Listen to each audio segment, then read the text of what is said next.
The elevator doors slid open to reveal a penthouse drenched in blood. Evelyn Hart stood frozen, her wedding ring still warm on her finger, married 6 hours ago to a man she barely knew, the mechanic husband who'd signed the contract without looking at her once. Now he stood in the center of his living room, 3 armed men unconscious at his feet, not a drop of sweat on his brow. "Close the door," Nathaniel said quietly, his daughter asleep in his arms. That's when Evelyn realized her contract marriage wasn't about money. It was about survival, but I'm getting ahead of myself. Let me take you back to where this nightmare really started, 3 weeks before that blood-soaked elevator ride.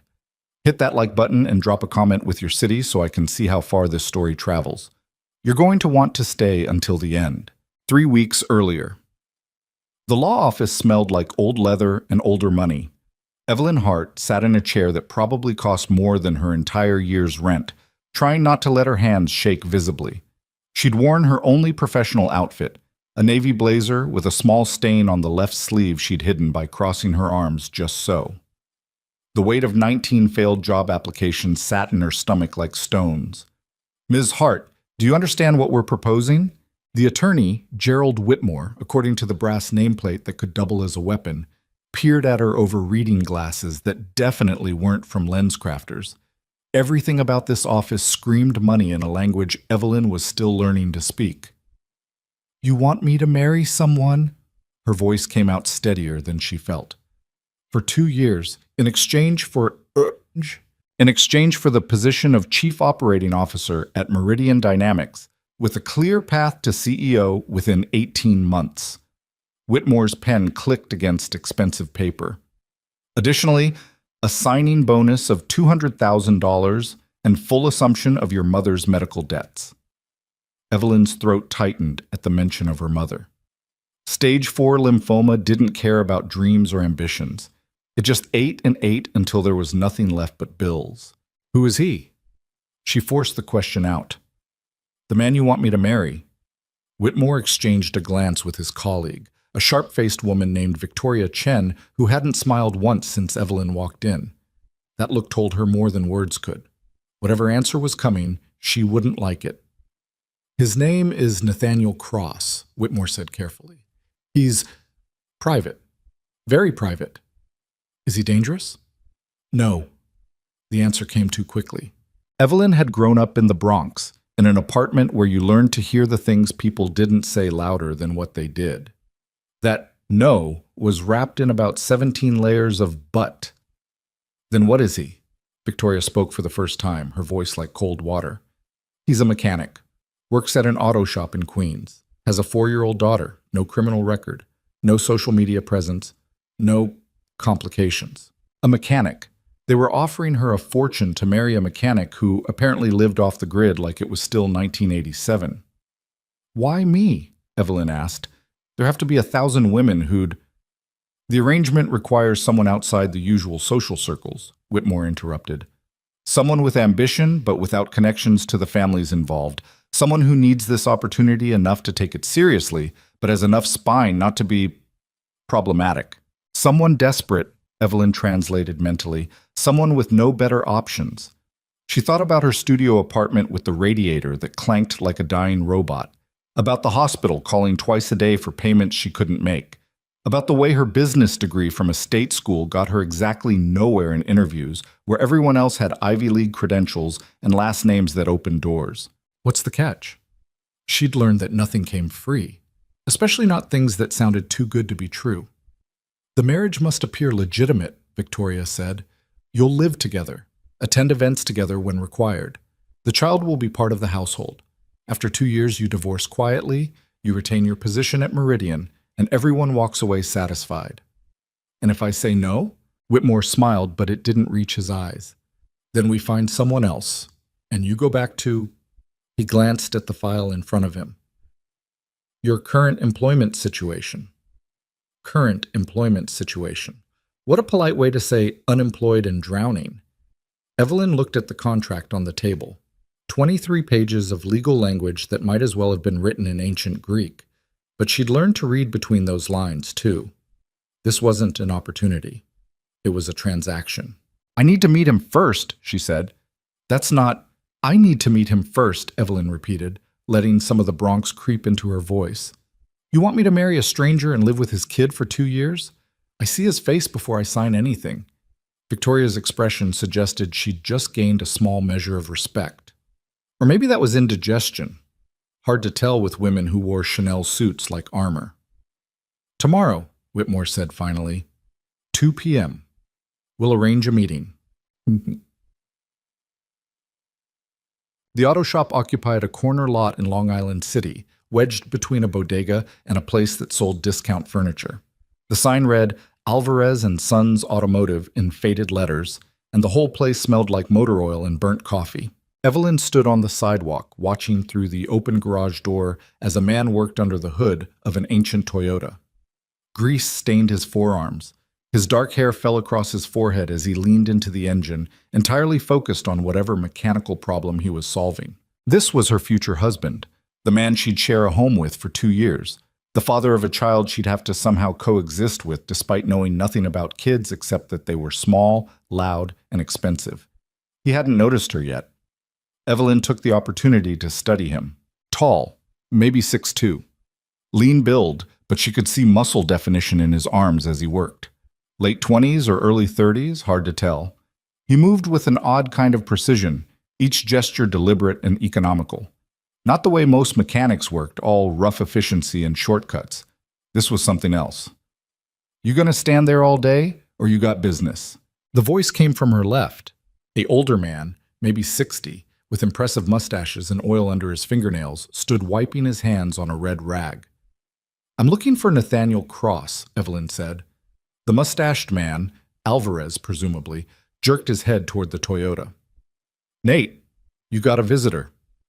The man under the hood straightened slowly. When he turned around, Evelyn felt something cold slide down her spine. His eyes were wrong. Not in color, they were a perfectly normal dark brown. Not in shape or size, but in the way they looked at her. Flat, assessing, the way you'd examine a car part to determine if it was worth keeping or should be thrown in the trash. Evelyn Hart? His voice was quiet, unremarkable. The kind of voice that disappeared in crowds. That's me. She stepped into the garage, trying to project confidence she didn't feel. I wanted to meet you before you sign away 2 years of your life for a corporate position and enough money to bury your mother's medical bills without drowning in debt yourself. Nathaniel picked up a rag, started wiping grease from his hands with methodical precision. They told you I'm a mechanic, that I have a daughter, that I need a wife for, what did they call it? Appearance purposes. Something like that. Did they tell you why? No. He nodded like this confirmed something. They wouldn't. That's not how these things work. Evelyn crossed her arms. And how do these things work? Exactly. For the first time, something that might have been amusement flickered across his face. It was gone so fast she might have imagined it. You sign the contract. We get married at City Hall. You move into my apartment. We live separate lives under the same roof, show up together when required, and in 2 years, you get everything you were promised. He turned back to the Toyota like the conversation was over. It's a business arrangement, nothing more. You have a kid, Evelyn said. What happens to her in this business arrangement? Nathaniel's hand stilled on the engine. When he looked at her again, those flat eyes had changed. Something sharp and protective had crept in, the first real emotion she'd seen from him. Lily is not part of the arrangement, he said quietly. She's 4 years old. Her mother died when she was 18 months. She doesn't need someone coming in and out of her life pretending to care. So what am I supposed to be? A stranger who lives in her house? You're supposed to be exactly what you are, someone doing a job. I'll handle Lily. The way he said his daughter's name, soft, careful, like it was made of glass, told Evelyn more about Nathaniel Cross than any background check could. Whatever else he was, he loved his kid. That was real. I grew up without a father, Evelyn heard herself say. He left when I was 3. I spent my whole childhood watching my mother work herself to death trying to fill that gap. She met those dark eyes steadily. I won't be another adult who walks through that little girl's life like she's furniture. If I'm going to live there, I'm going to exist as a person, not a ghost. Nathaniel studied her for a long moment. Then he grabbed a jacket from a hook on the wall. Come on, he said. Where are we going? If you're going to marry me, you should probably meet my daughter first. The apartment wasn't what Evelyn expected. She'd imagined something small and cramped, maybe a two-bedroom in one of the less expensive neighborhoods. Instead, Nathaniel led her to a building in Astoria with actual security and an elevator that didn't smell like regret. The apartment itself was clean, painfully clean. Minimalist furniture, everything in its place. Not a dish in the sink or a newspaper on the counter. The only signs of life were the explosion of toys in one corner, building blocks, picture books, and what looked like an alarming number of stuffed elephants. "Lily has a thing for elephants," Nathaniel said, catching her looking. "Don't ask me why, she just does." A woman emerged from the hallway, Latina, middle-aged, with kind eyes and hands that suggested she'd spent a lifetime taking care of other people. "Nate, she's been asking for you all." The woman stopped when she saw Evelyn. "Oh, you didn't mention company." "Rosa, this is Evelyn Hart." "Evelyn, Rosa Delgado, she watches Lily during the day." Rosa's expression suggested she understood more than was being said. She glanced at Nathaniel with something that looked like concern, then back at Evelyn with open assessment. "It's nice to meet you," Evelyn said, feeling suddenly like she was being interviewed for a position she didn't know how to fill. "Daddy!" The voice was small and high-pitched and came from the hallway at maximum velocity. A tiny girl with dark curls and her father's eyes launched herself at Nathaniel's legs with the absolute confidence that he would catch her. He did, scooping her up in one smooth motion that spoke of practice. The transformation in his face was startling, all that flatness gone, replaced by something warm and utterly human. "Hey, baby girl. How was your day? We made paintings and I built a castle. And Rosa said we could have mac and cheese for dinner if you said yes, so you have to say yes, okay?" "Mac and cheese it is." Nathaniel set her down gently. "Lily, this is Ms. Evelyn. Can you say hello?" The little girl turned to stare at Evelyn with the kind of unblinking intensity only children could manage. She was wearing a pink dress with paint stains and one sock. Somehow, she'd lost the other sock. Evelyn had no idea how kids lost single socks, but apparently it was a universal constant. "Hello," Lily said solemnly. "Do you like elephants?" Yes." Evelyn had no strong feelings about elephants one way or another, but this seemed like the right answer. "Good." Lily grabbed Evelyn's hand with sticky fingers. "Come see my castle. It has 4 towers and a dragon, but the dragon is nice. She just guards the princess." Before Evelyn could process what was happening, she was being dragged toward the explosion of toys in the corner. Nathaniel watched with an expression she couldn't read. The next 20 minutes passed in a blur of building blocks, elephant facts. Apparently they could recognize themselves in mirrors and mourned their dead, which was both fascinating and depressing, and a detailed explanation of why mac and cheese was the best food invented by humans. Lily was a lot.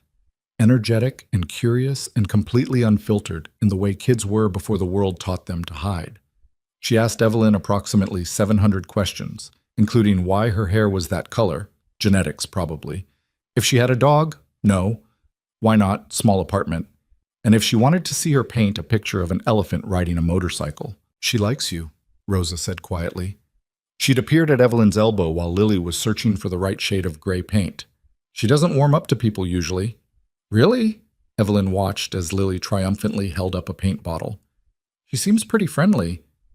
"With kids, yes. With adults?" Rosa shook her head. "She's careful, like her father." There was weight in those words.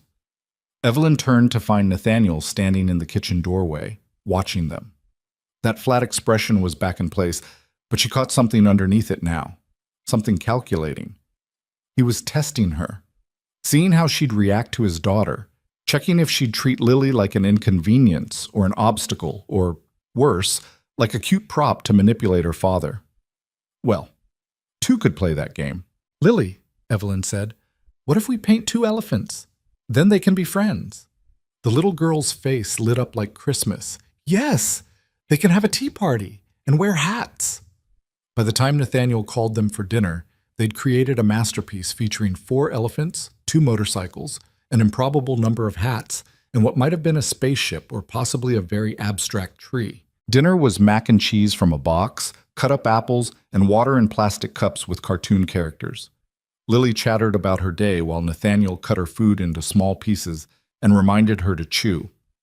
Evelyn sat at the table in this clean, quiet apartment, eating budget pasta with a man she'd met twice, and his daughter who'd decided they were best friends now, and felt reality settling over her like a weight. This was going to be her life. These people, this space.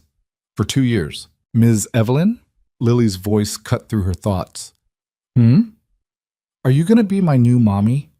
The temperature in the room dropped about 20 degrees. Rosa froze with her fork halfway to her mouth. Nathaniel's face went carefully blank in a way that suggested he was working very hard to keep it that way.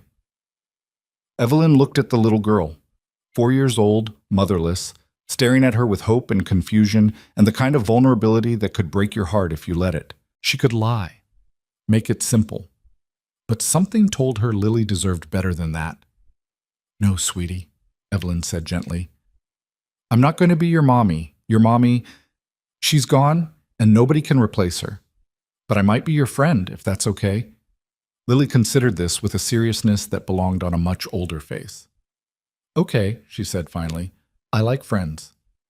Me too. Nathaniel's eyes met hers across the table. For just a second, that flat mask slipped, and she saw something like gratitude. Then it was gone, and he was just the mechanic again, wiping mac and cheese off his daughter's face and reminding her that bedtime was in 30 minutes. Matul. After Lily was asleep, a process that involved 3 stories, 2 glasses of water, and an extensive discussion about whether elephants dreamed, Nathaniel walked Evelyn to the door. Thank you, he said quietly, for what you said to her, about not replacing her mother. I wasn't going to lie to a 4-year-old. A lot of people would have. He leaned against the door frame, told her what she wanted to hear to make things easier. Yeah, well, I'm not a lot of people. Something that might have been a smile touched his mouth. No, you're not. They stood there for a moment in the kind of awkward silence that happens between strangers who are about to become something else. Not quite friends, not quite partners. Something with no good name. If we do this, Evelyn said, I need to know you're not going to make me regret it. I need to know you're safe? The word came out flat. I'm not going to hurt you, if that's what you're asking. That's not... Evelyn stopped, trying to find the right words. I've learned to trust my instincts about people. And my instincts say there's more to you than the mechanic thing. I don't know what, but something. Nathaniel's expression didn't change. Everyone has things they don't talk about. That's not an answer.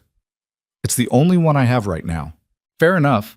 She had things she didn't talk about either. The childhood that taught her to fight for every inch. The father who left and never looked back. The shame of needing this arrangement in the first place. I'll sign the contract, Evelyn said, but I'm not going to pretend Lily doesn't exist. If I'm living here, I'm part of her life, and you don't get to decide how much. Fine, and we establish boundaries, real ones. You get your space, I get mine. We're polite, professional, and we don't... I'm not interested in that, Nathaniel interrupted. If you're worried about, I'm not worried. Evelyn felt heat creep up her neck. I'm establishing parameters. This is a business arrangement. It stays that way. Agreed. Good. Good. They stared at each other. The elevator dinged somewhere down the hall. I'll see you at the courthouse Friday, Nathaniel said finally. 10 a.m. Whitmore has the details. Right, Friday. Evelyn turned to go, then stopped. Hey, your daughter. She's a good kid. I know. Yeah, I figured you did. She was halfway to the elevator when his voice followed her. Evelyn? She looked back. Nathaniel stood in the doorway, backlit by the apartment's warm light, and for a second he looked almost human, almost normal. Don't get too attached, he said quietly, to any of this. It's temporary. Don't worry, Evelyn replied. I remember the terms. But walking out into the night, heading back to her studio with the broken radiator and the stack of unpaid bills, Evelyn had the uncomfortable feeling that Nathaniel Cross wasn't the only one lying. She was lying to herself. Because some part of her, the part that grew up dreaming about stability and safety and homes that didn't feel like temporary shelters from the storm, had looked at that clean apartment and that sweet kid and that damaged man and whispered, this could be real. And that was the most dangerous thought of all. Mom. The wedding happened on a Friday morning in a courthouse that smelled like floor cleaner and bureaucracy. Evelyn wore a cream dress she'd bought on sale from TJ Maxx. Nathaniel wore dark slacks and a white button-down that looked like he'd ironed it himself. No flowers. No guests except the required witnesses, Whitmore and Victoria, who looked like they'd rather be anywhere else. The judge was a tired-looking woman who'd clearly performed about 1,000 of these ceremonies and had stopped finding them romantic somewhere around marriage number 12. Do you, Nathaniel Cross, take this woman to be your lawfully wedded wife? I do. Flat, emotionless, like he was signing a car title. And do you, Evelyn Hart, take this man to be your lawfully wedded husband? Evelyn looked at the stranger standing across from her, the man who'd methodically wiped grease from his hands, who'd scooped up his daughter without thinking, who'd warned her not to get attached. I do. By the power vested in me by the state of New York, I now pronounce you husband and wife. No kiss. They'd agreed on that ahead of time. A handshake sealed the deal instead, businesslike and brief. Married. Evelyn was married to a man she'd known for a week, a mechanic with secrets in his eyes and a daughter who liked elephants. For 2 years, she'd live in his space, eat at his table, exist in the orbit of his life. And in exchange, she'd get everything she'd ever worked for.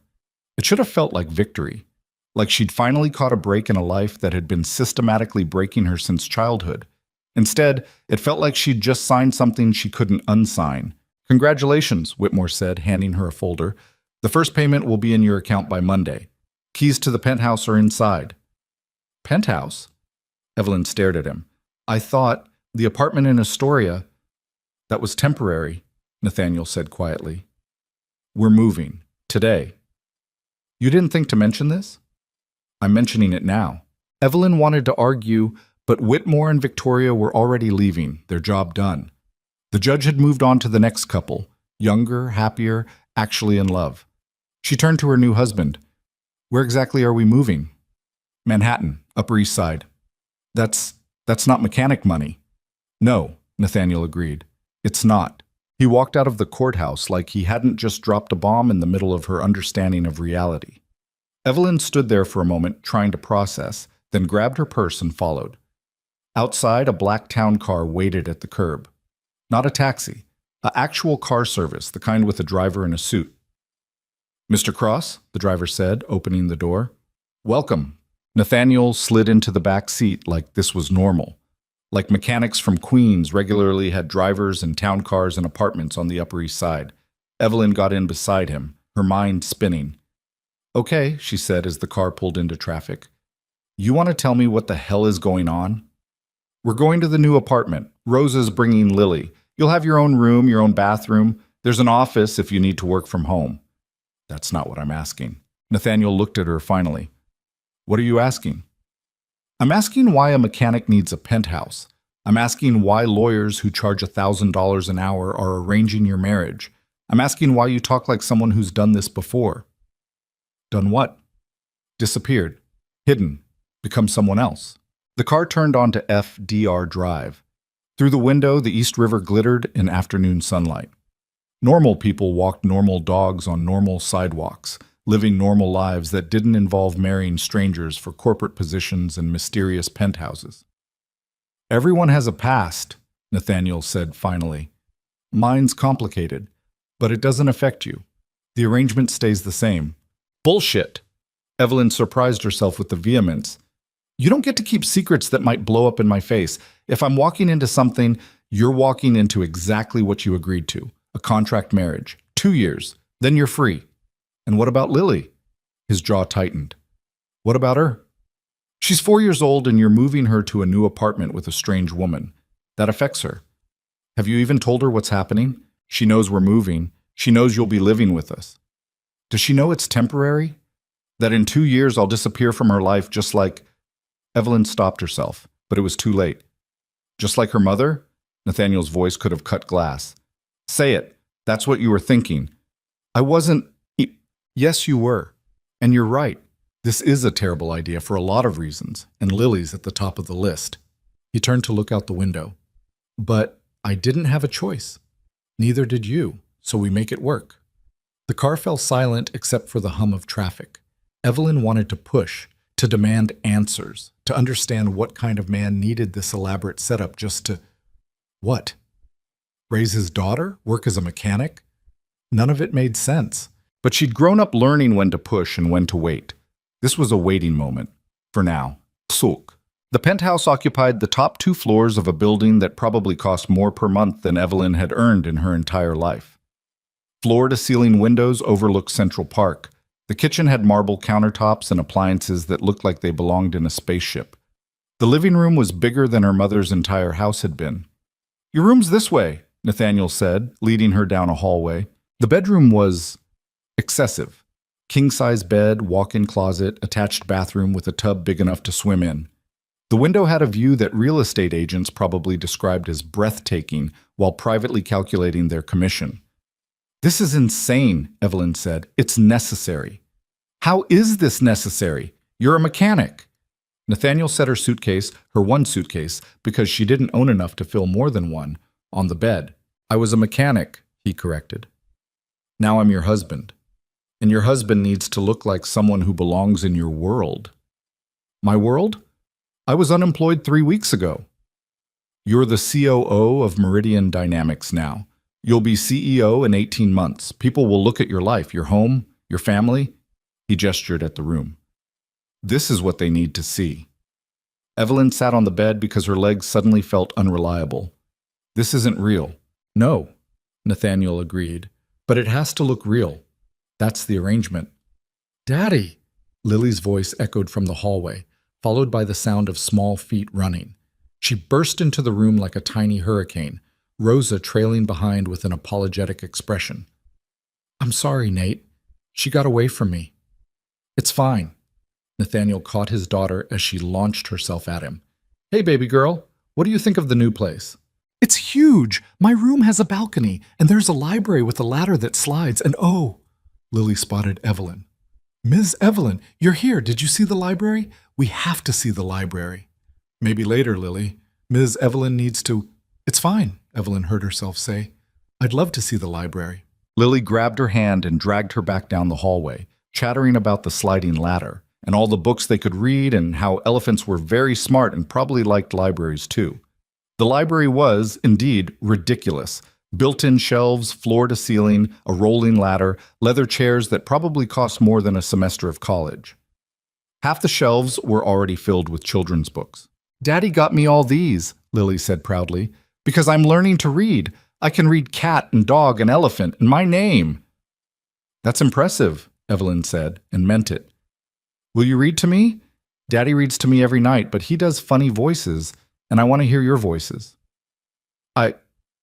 Sure. Yeah, we can do that." Lily settled onto one of the leather chairs with a book about, of course, elephants. Evelyn sat beside her and started reading about a baby elephant who got lost and found her family again.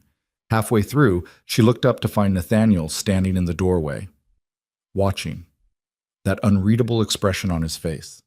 Their eyes met across the room, husband and wife, strangers playing house in a palace that didn't belong to either of them. Evelyn turned back to the book and kept reading, but she felt his gaze on her like a physical weight. Something was happening here, something more than a contract or an arrangement or a business deal. She just didn't know what yet, and that scared her more than anything else. Buntek.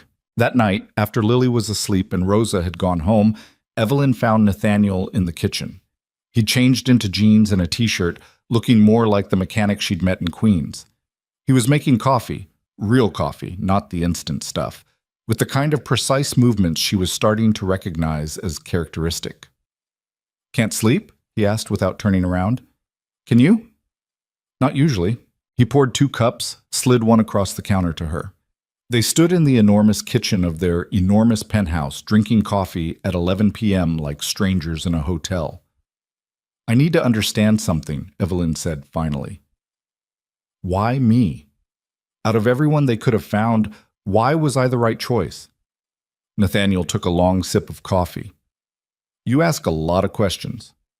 "Yeah, well, I'm about to become a CEO. Questions are kind of my job now." "Fair point." He set his cup down. "You want the real answer?" "That would be refreshing, yeah." "You have the right background. Poor enough to be desperate, smart enough to be useful, ambitious enough to play the part convincingly. He said it without cruelty, just stating facts. And you have no connections to the families involved, no one to ask questions or interfere. The families? Evelyn caught that. Plural? It's complicated. Everything about this is complicated. Try me. Nathaniel looked at her for a long moment. Then he pulled out his phone, tapped the screen, and turned it toward her. The article was from the Financial Times, dated 3 years ago. Tech heir Nathaniel Cross dies in yacht explosion off Greek coast. Evelyn read it twice, then 3 times. You're dead, she said stupidly. Officially, yes. But you're standing right here. People see what they expect to see. A mechanic in Queens? Nobody looks twice, especially not when they think Nathaniel Cross died in the Mediterranean 3 years ago. Evelyn's hands were shaking. She set the coffee cup down before she dropped it. Who are you? The question came out as a whisper. I told you, I'm your husband. I'm Lily's father. Everything else... He took the phone back, closed the article. Everything else is dead and buried, and it needs to stay that way. Why? To keep my daughter safe. The way he said it, flat, final, absolutely certain, told her this conversation was over. But Evelyn wasn't done. If you're really Nathaniel Cross, the tech heir, the billionaire, then what am I doing here? Why would you need this arrangement?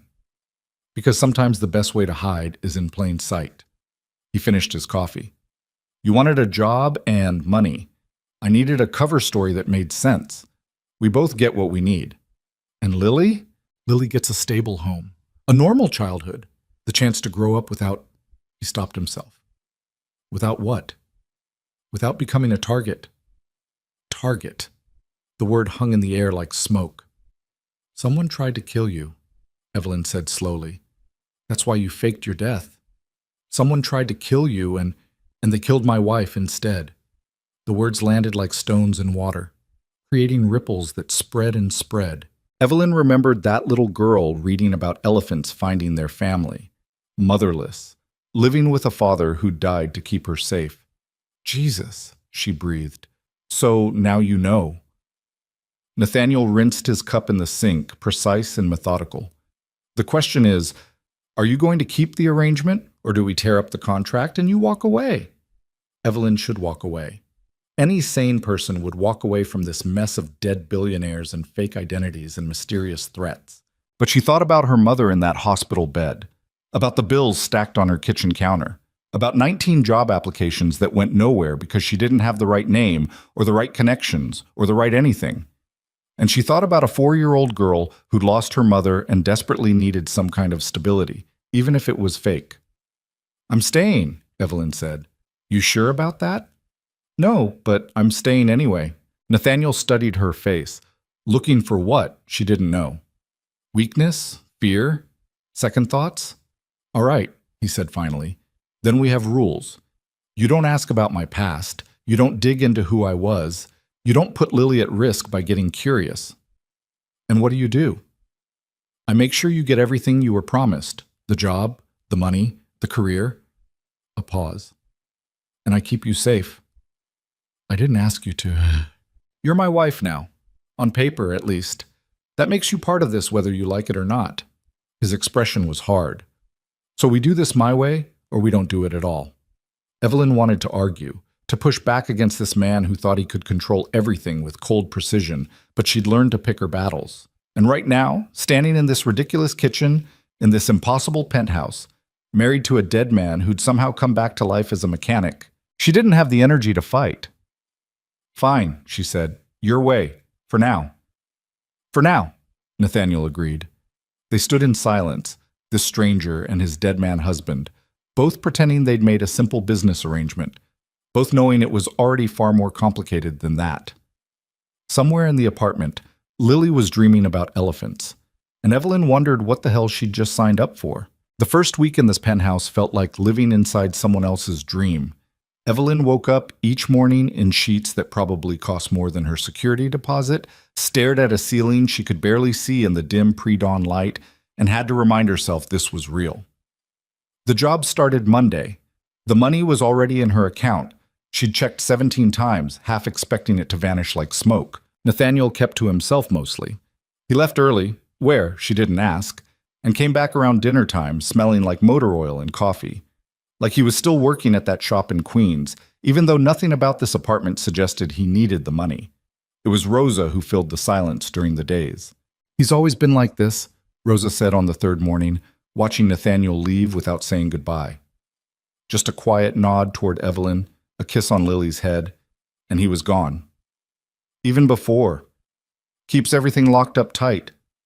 Before. Evelyn was learning to fish for information carefully. Rosa gave her a look that said she knew exactly what Evelyn was doing. Before he became whoever he's pretending to be now. They were in the kitchen, Rosa teaching Evelyn how Lily liked her eggs, which apparently involved a very specific ratio of cheese to scrambled that bordered on scientific. "You knew him before the—" Evelyn lowered her voice even though Lily was in the other room, singing to her elephants. "Before the yacht." "I knew his wife," Rosa said quietly. "Grace. She hired me when Lily was born. Sweetest woman you'd ever meet. Too sweet for that world." That world. The one where tech heirs married socialites and lived on yachts and apparently got blown up for reasons no one would explain. "What happened to her?" Rosa's hand stilled on the whisk. "You'd have to ask him, and he won't tell you, so don't waste your breath." "He said someone killed her." "Someone did." Rosa went back to whisking with more force than necessary.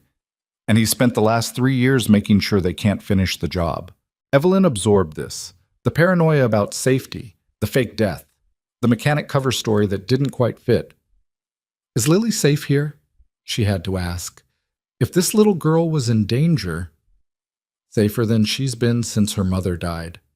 Rosa poured the eggs into the pan. "Nate doesn't do anything halfway. If he brought you here, if he's setting all this up, it's because he's thought through every angle. Trust that if nothing else." But trust was an expensive commodity, and Evelyn had learned not to spend it freely. Lily wandered in, dragging a stuffed elephant that had seen better days. "Is it breakfast time?" "Almost, mija. Go wash your hands." "Ms. Evelyn, will you help me reach the soap?" It was such a small thing, a 4-year-old who couldn't quite reach the bathroom sink. But it punched through Evelyn's careful detachment like a fist through paper. She helped Lily wash her hands, watched the little girl carefully soap between each finger the way someone had obviously taught her, and felt something dangerous settling in her chest. Attachment. The thing Nathaniel had warned her against. Too late, she thought. Way too late. Later that afternoon, while Lily napped and Rosa ran errands, Evelyn found herself alone in the penthouse. She'd been avoiding Nathaniel's space, the closed door at the end of the hall that he disappeared behind sometimes, the office that was clearly his territory. But curiosity was a hard thing to ignore. The office was locked. Of course it was. She tried the handle twice just to be sure, then stood there feeling stupid for even attempting it. Looking for something? Evelyn spun around. Nathaniel stood at the end of the hallway, still in his work clothes, watching her with that flat expression that gave away nothing. "I was just—" "What?" Snooping, trying to understand who she'd married. "The apartment's big. I got lost." "The office is the only locked door in the apartment." He walked past her, pulled out a key, and opened it. "If you needed something, you could have asked." The office was not what she expected. No personal items, no photos. Just a desk with 3 monitors, a leather chair, and filing cabinets that probably contained secrets she didn't want to know about. "I keep business stuff in here," Nathaniel said. "Nothing that concerns you, but I don't like locked doors making people curious. So now you've seen it. Satisfied?" Not remotely. Something that might have been amusement flickered across his face. "At least you're honest. Someone in this marriage should be." The words came out sharper than she intended. Nathaniel's expression didn't change, but something shifted in his posture. A tension that hadn't been there before. "You think I'm lying to you?" "I think you're lying to everyone, including yourself." "And what exactly am I lying about?" Evelyn gestured at the office, the penthouse, him. "All of this. The mechanic thing, the simple single dad routine. You move like someone who's been trained. You talk like someone who's used to people listening. And this apartment?" She laughed, but it wasn't a happy sound. "This isn't hiding. This is control. You're controlling every variable, every angle, every person who gets close. Nathaniel was quiet for a long moment. Then he stepped into the office, gestured for her to follow. "Close the door," he said. She did. He sat behind the desk, laced his fingers together, and looked at her with those dark eyes that missed nothing. "You're right," he said simply. "I'm controlling everything I can control because the things I can't control are the things that get people killed. Like your wife. Like my wife." No emotion in his voice, just fact. "Grace died because I missed something. One detail, one person I didn't account for, and she paid the price." "So you fake your own death and hide in Queens fixing cars." "I faked my death to draw attention away from my daughter. The mechanic work keeps me grounded, reminds me that I'm not the person I used to be." "And who were you?" Nathaniel smiled, but it was cold. "Someone who thought money and power made them invincible. Someone who learned the hard way that it doesn't." Evelyn sat down in the chair across from him. "The arrangement, the marriage, me. This is all part of some bigger plan, isn't it?" "Yes." At least he wasn't lying about that. "And when it's over, when the 2 years are up and I walk away, then you get everything you were promised and Lily and I disappear again, somewhere new, somewhere safe." The casual way he said it, like uprooting a 4-year-old's entire life was just another variable to control, made something hot and angry rise in Evelyn's throat. "You can't do that to her," she said. "You can't let her get attached to this place, to this life, to me," she didn't say, "and then just rip it all away. I can and I will, because keeping her alive matters more than keeping her happy. That's a terrible way to raise a child. It's the only way to raise this child." Nathaniel's voice hardened. "You don't understand what's at stake here." "Then explain it to me." "No." They stared at each other across the desk. Evelyn felt her hands shaking and pressed them against her thighs to make it stop. "I can't do this if you won't trust me," she said finally. "I can't live here, help you with Lily, play the corporate wife, and just not know what I'm walking into." "You knew what you were walking into when you signed the contract." "I knew I was marrying a stranger for money. I didn't know the stranger was a dead billionaire hiding from whoever killed his wife. And now you do know. So the question is, does it change anything? Did it?" Evelyn thought about the money in her account. The job starting Monday. Her mother's medical bills paid in full as of yesterday. The future she'd been fighting for since she was old enough to understand that poverty wasn't just about money. It was about doors that never opened and opportunities that never came. "No," she said quietly. "It doesn't change anything." Nathaniel nodded like he'd expected that answer. "Then we continue as planned. You start at Meridian Monday. I'll brief you tonight on what to expect." "You'll brief me? You think they're just handing you a COO position because you have an MBA from a state school?" His tone wasn't cruel, just factual. "This is theater. You're playing a role. I need to make sure you're ready for it." Evelyn wanted to be offended. But he was right. She'd never run a company before, never operated at that level. The degree got her in the door, but actually doing the job? That was something else entirely. "Fine," she said. "Brief me, teach me, whatever you need to do." "Good." Nathaniel stood. "We start after Lily goes to sleep. Bring coffee. It's going to be a long night." He left the office, leaving Evelyn sitting there wondering what the hell she'd agreed to. Again, the briefing started at 9 p.m. in Nathaniel's office.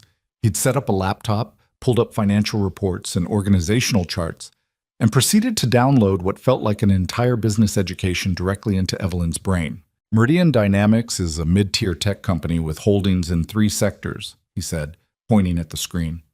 "Cloud infrastructure, enterprise software, and a failing consumer electronics division that's bleeding money.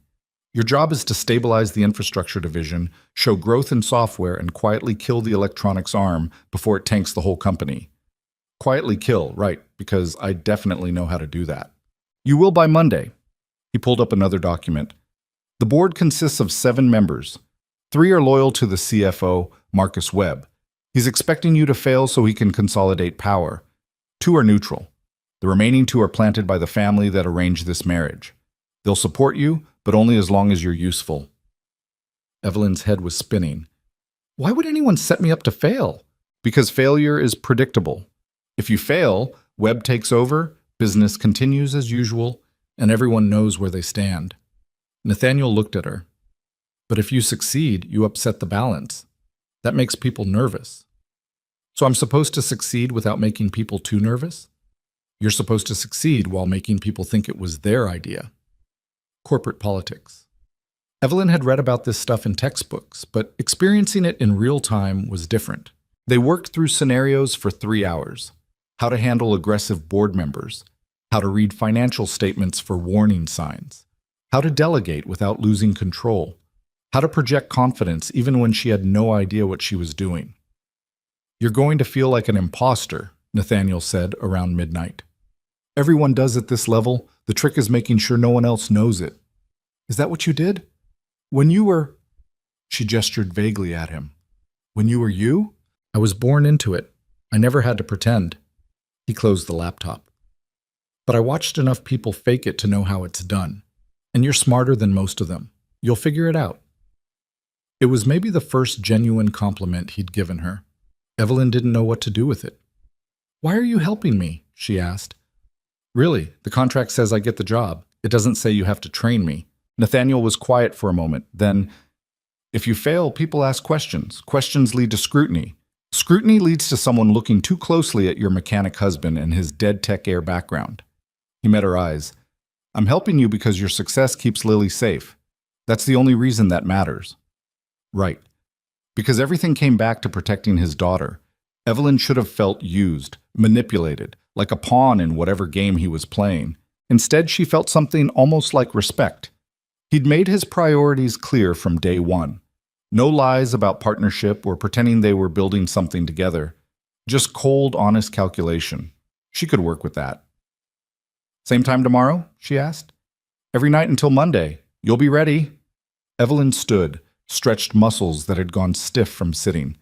Can I ask you something? You're going to anyway. Fair point. Did you love her? Your wife? Nathaniel's expression went very still. That's not relevant. It is to me. Because Lily asks about her mother sometimes.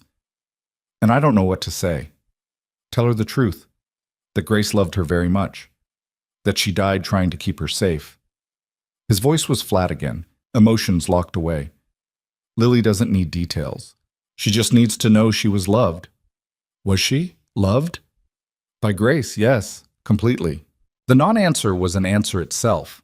Nathaniel had married someone, had a child with her, built a life that looked perfect from the outside. But love? That was a different question. I'm sorry, Evelyn said quietly, for what happened to her. Don't be. Sorry doesn't change anything. He turned back to his computer, effectively dismissing her. Evelyn left the office feeling like she'd glimpsed something raw and quickly hidden. In the hallway, she passed Lily's room. The door was cracked open, nightlight glowing soft purple. She could hear the little girl's steady breathing, peaceful in sleep. What kind of life was this for a kid? Moving every few years, living with a father who controlled everything out of fear, losing her mother to violence she was too young to understand? And now Evelyn was part of it, another temporary fixture in Lily's unstable world. She went to bed thinking about dead wives and dangerous secrets and corporate positions she wasn't qualified for. Somewhere in the building, Nathaniel was probably still awake, monitoring whatever variables he thought he could control. Neither of them were sleeping well these days. Monday arrived faster than Evelyn expected. She stood in front of the mirror in her bedroom, adjusting a suit that Rosa had insisted she buy from somewhere with a name Evelyn couldn't pronounce. Charcoal gray, perfectly tailored, the kind of outfit that said, I belong here, even if everything inside her was screaming the opposite. You look nice, Lily said from the doorway. She was still in pajamas, clutching her favorite elephant. Thanks, sweetie. Shouldn't you be getting dressed for pre-K? Rosa's helping me pick. I want to wear my blue dress, but she says it's too cold. Lily climbed onto the bed. Are you nervous? Kids. They saw right through everything. A little, Evelyn admitted. Daddy says being nervous is okay. It means you care about doing good. Your daddy's pretty smart. I know. Lily swung her legs, thoughtful. He's nervous too, I can tell. About what? You, and the job, and the people who might be mean to you. Evelyn sat down beside her. Did he say people would be mean to me? No, but I heard him talking to Rosa. He said some people don't like change and your change. Lily looked up at her with those serious dark eyes. I like change. Change brought you here. Something in Evelyn's chest cracked open. She pulled the little girl into a hug, breathing in the scent of strawberry shampoo and childhood. I like change too, she whispered. When she pulled back, Lily was smiling. You're going to be great, just like Daddy said. He'd said that? Evelyn filed that information away for later examination. The car service arrived at 8. Nathaniel was already gone. Left at dawn, Rosa said, didn't say where. So Evelyn rode to her first day alone, watching Manhattan slide past the windows and trying to remember everything he'd taught her. Project Confidence, read the room.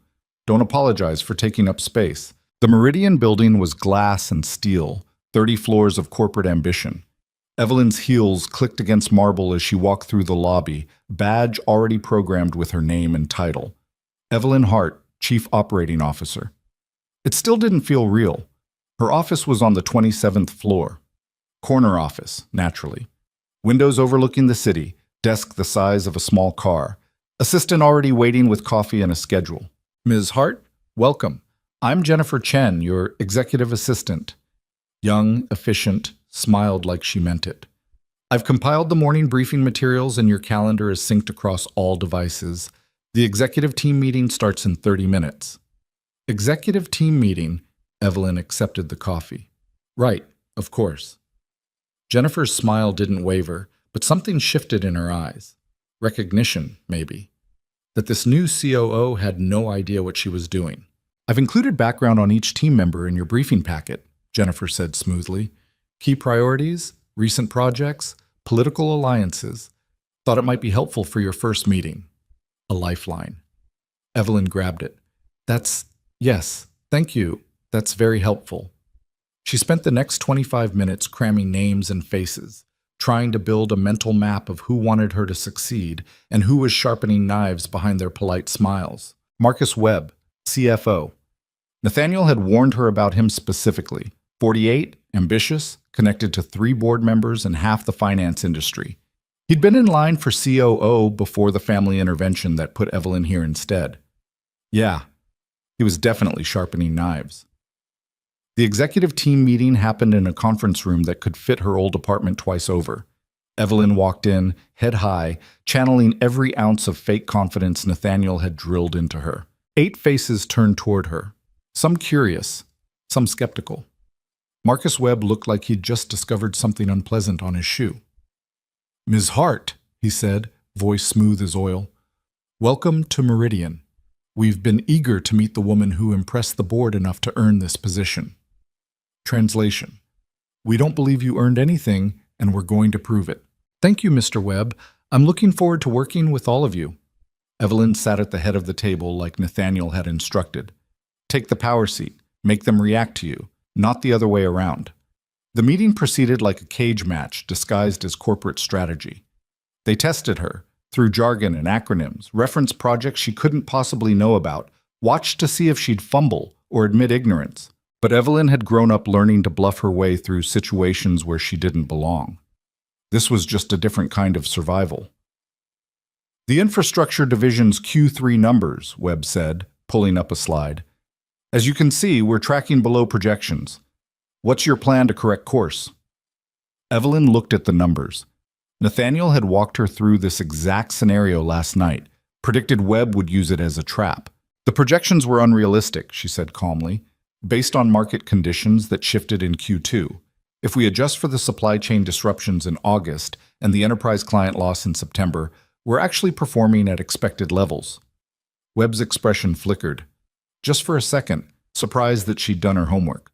And your strategy moving forward? Consolidate vendor relationships, renegotiate contracts with our top 3 suppliers, and shift resources from the consumer electronics division, which is hemorrhaging money, into infrastructure where we can actually show growth.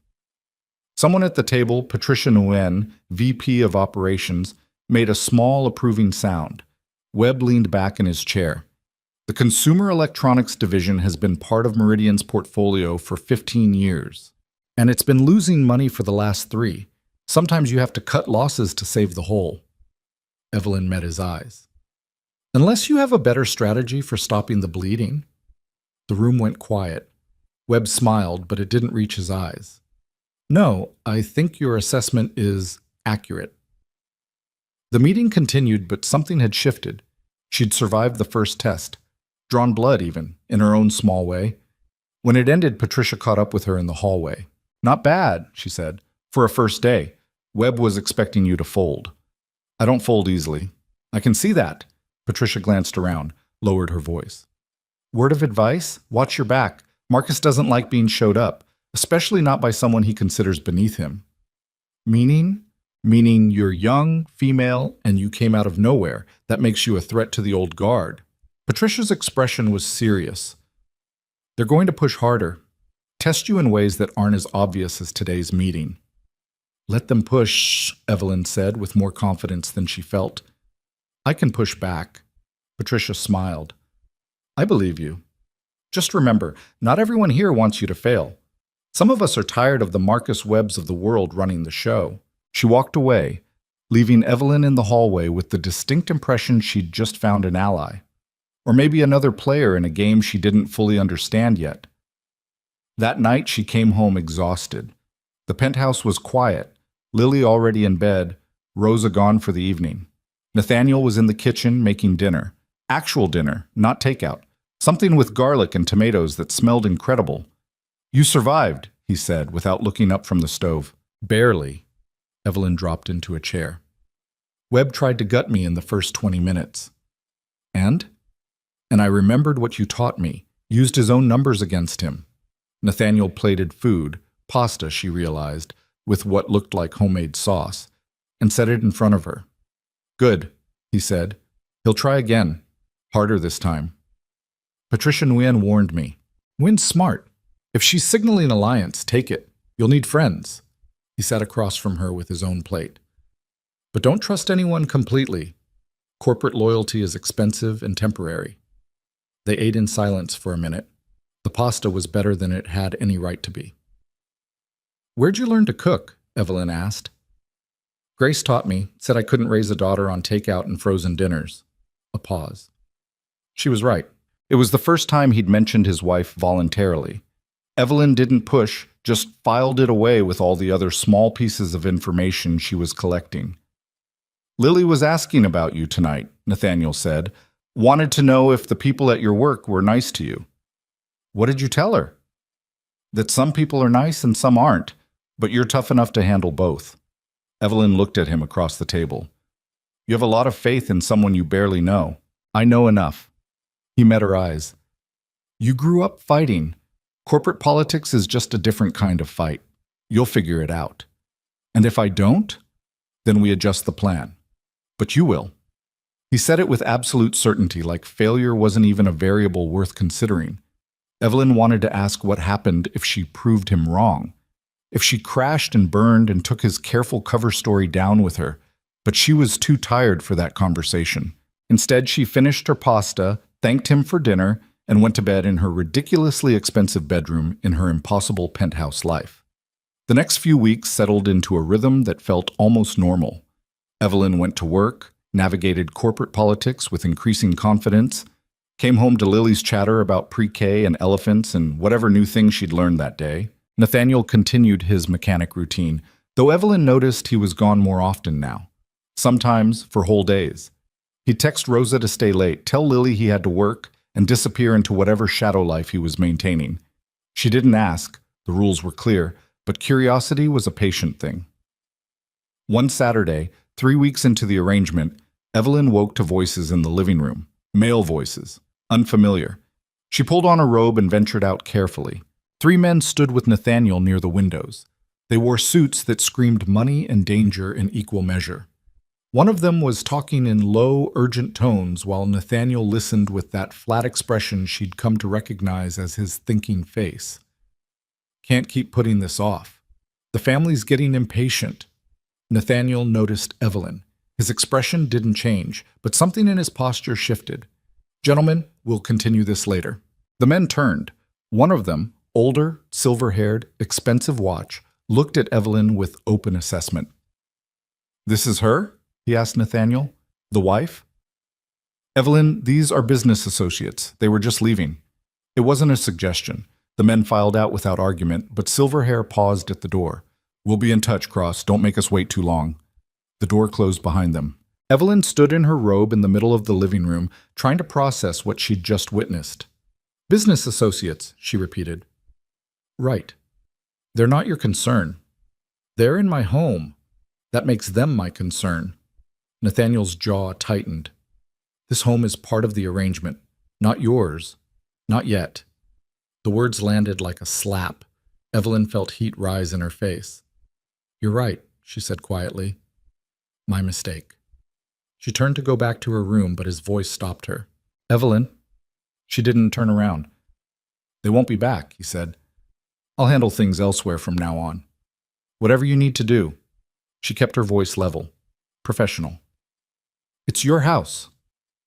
In her room, she sat on the bed and tried to slow her racing heart. This was the problem with fake marriages and business arrangements. Eventually, you started forgetting which parts were real and which were just performance. And when reality came crashing back, it hurt more than it should. The tension from that Saturday morning lingered like smoke in a closed room. Nathaniel became even more careful about separating his worlds. No more mysterious visitors. No conversations that ended abruptly when Evelyn walked into a room. He was polite, distant, exactly what the contract specified. It drove her crazy. Not because she wanted more from him. At least that's what she told herself at 3 a.m. when sleep wouldn't come and she could hear him moving around in his office down the hall. Work became her escape. At Meridian, the rules made sense. Performance mattered. Results spoke louder than secrets. She'd been COO for 6 weeks when the first real crisis hit. Jennifer knocked on her office door at 8:30 on a Tuesday morning, her usual calm replaced by something that looked dangerously close to panic. Ms. Hart, we have a problem. The Techron deal just fell through. Evelyn looked up from the quarterly report she'd been reviewing. Define fell through. They're pulling out, complete withdrawal, $50 million in projected revenue gone. Jennifer set a tablet on the desk. Their CEO sent this an hour ago. The email was brief and brutal. Market conditions, strategic realignment, better opportunities elsewhere. Corporate speak for, we found someone else. Who's the someone else? Evelyn asked. We don't know yet, but the timing is suspicious. We were 48 hours from signing. Suspicious didn't begin to cover it. Evelyn had spent weeks on the Techron deal, negotiating terms, building relationships, convincing the board it was worth the investment. And now it was gone. She called an emergency meeting with her senior team. Marcus Webb showed up looking like Christmas had come early. Unfortunate, he said, settling into his chair with obvious satisfaction, though perhaps not unexpected. Techron's been notoriously unreliable. They were reliable until yesterday, Evelyn countered. Someone got to them. Someone offered them something better. Or they simply realized Meridian wasn't the right fit. Webb's smile was sharp. These things happen, especially with newer leadership that hasn't established strong industry relationships yet. The dig landed exactly where he'd aimed it. Several people around the table shifted uncomfortably. Patricia Nguyen spoke up. Do we have any intel on who might have poached them? I'm working on it, Evelyn said, keeping her voice steady. In the meantime, we need damage control. Jennifer, set up calls with our other enterprise clients. I want to make sure this isn't the start of a pattern. The meeting lasted an hour. By the end, Evelyn had an action plan and a migraine that felt like it was trying to split her skull open. Webb caught her in the hallway after. A word of advice, he said, voice low enough that no one else could hear. Sometimes the best strategy is knowing when you're out of your depth. This role requires experience you simply don't have. Evelyn turned to face him fully. Is that concern, Marcus? Or are you hoping I'll fail so you can slide into this office?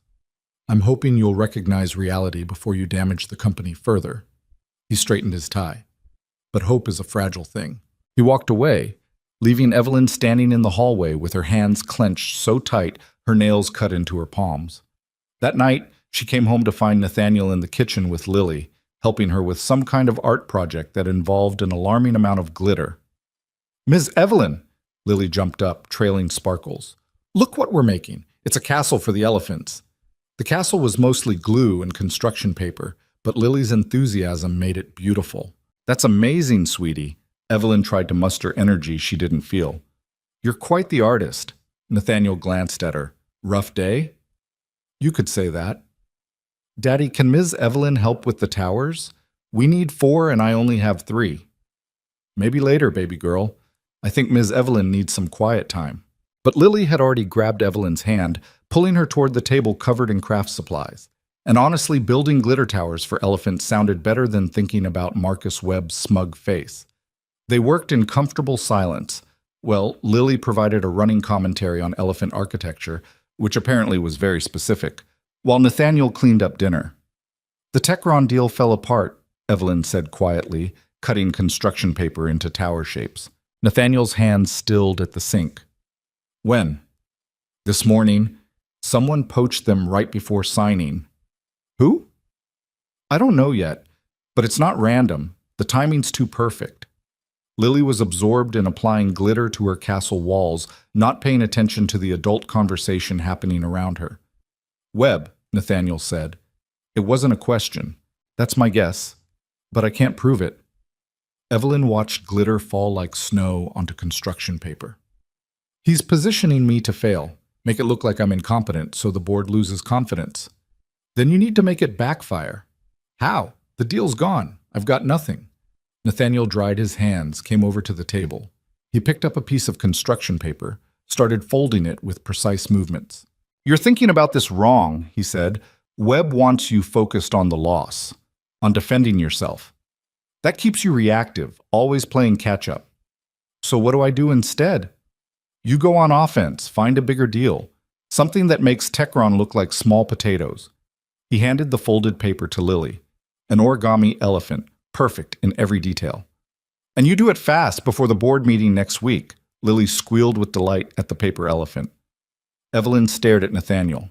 You make it sound simple. It's not simple. It's necessary. He met her eyes.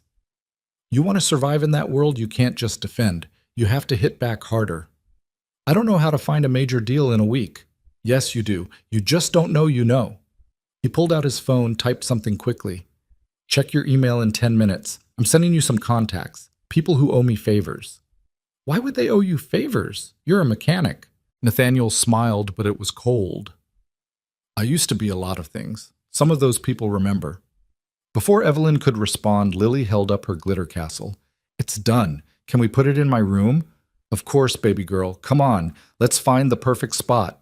Nathaniel scooped her up, castle and all, and headed toward her bedroom. Leaving Evelyn sitting at the table covered in glitter and construction paper scraps, wondering who the hell she'd actually married. 10 minutes later, her phone chimed. The email contained 3 names, 3 phone numbers, and a brief note. These people can help. Mention my name. They'll understand. No signature. No explanation of how a supposedly dead tech heir still commanded favors in an industry he'd left 3 years ago. Evelyn looked at the names, recognized 2 of them, major players in enterprise software, the kind of people who didn't take calls from random COOs at mid-tier companies. She dialed the first number before she could talk herself out of it. It rang twice before a woman answered. This is Catherine Reeves. Ms. Reeves, my name is Evelyn Hart. I'm the COO at Meridian Dynamics. I was told you might be willing to speak with me about a potential partnership. Told by whom? Evelyn took a breath. Nathaniel Cross. Silence on the other end, long enough that Evelyn thought the call had dropped. Then, Cross is alive? Yes. And he sent you to me. He said you might owe him a favor. Catherine laughed, sharp and surprised. Owe him? That man saved my company when everyone else was ready to let it burn. I owe him a hell of a lot more than a favor. Her tone shifted, became businesslike. What do you need? By midnight, Evelyn had 3 calls scheduled for the next day, 2 meetings set up for Thursday, and the framework of a deal that would make Techron look like pocket change. She found Nathaniel in his office, door cracked open, staring at multiple monitors displaying financial data that scrolled past faster than she could process. Thank you, she said from the doorway, for the contacts. He didn't look away from the screens. Did they help? Yeah, they did. More than I expected. Good.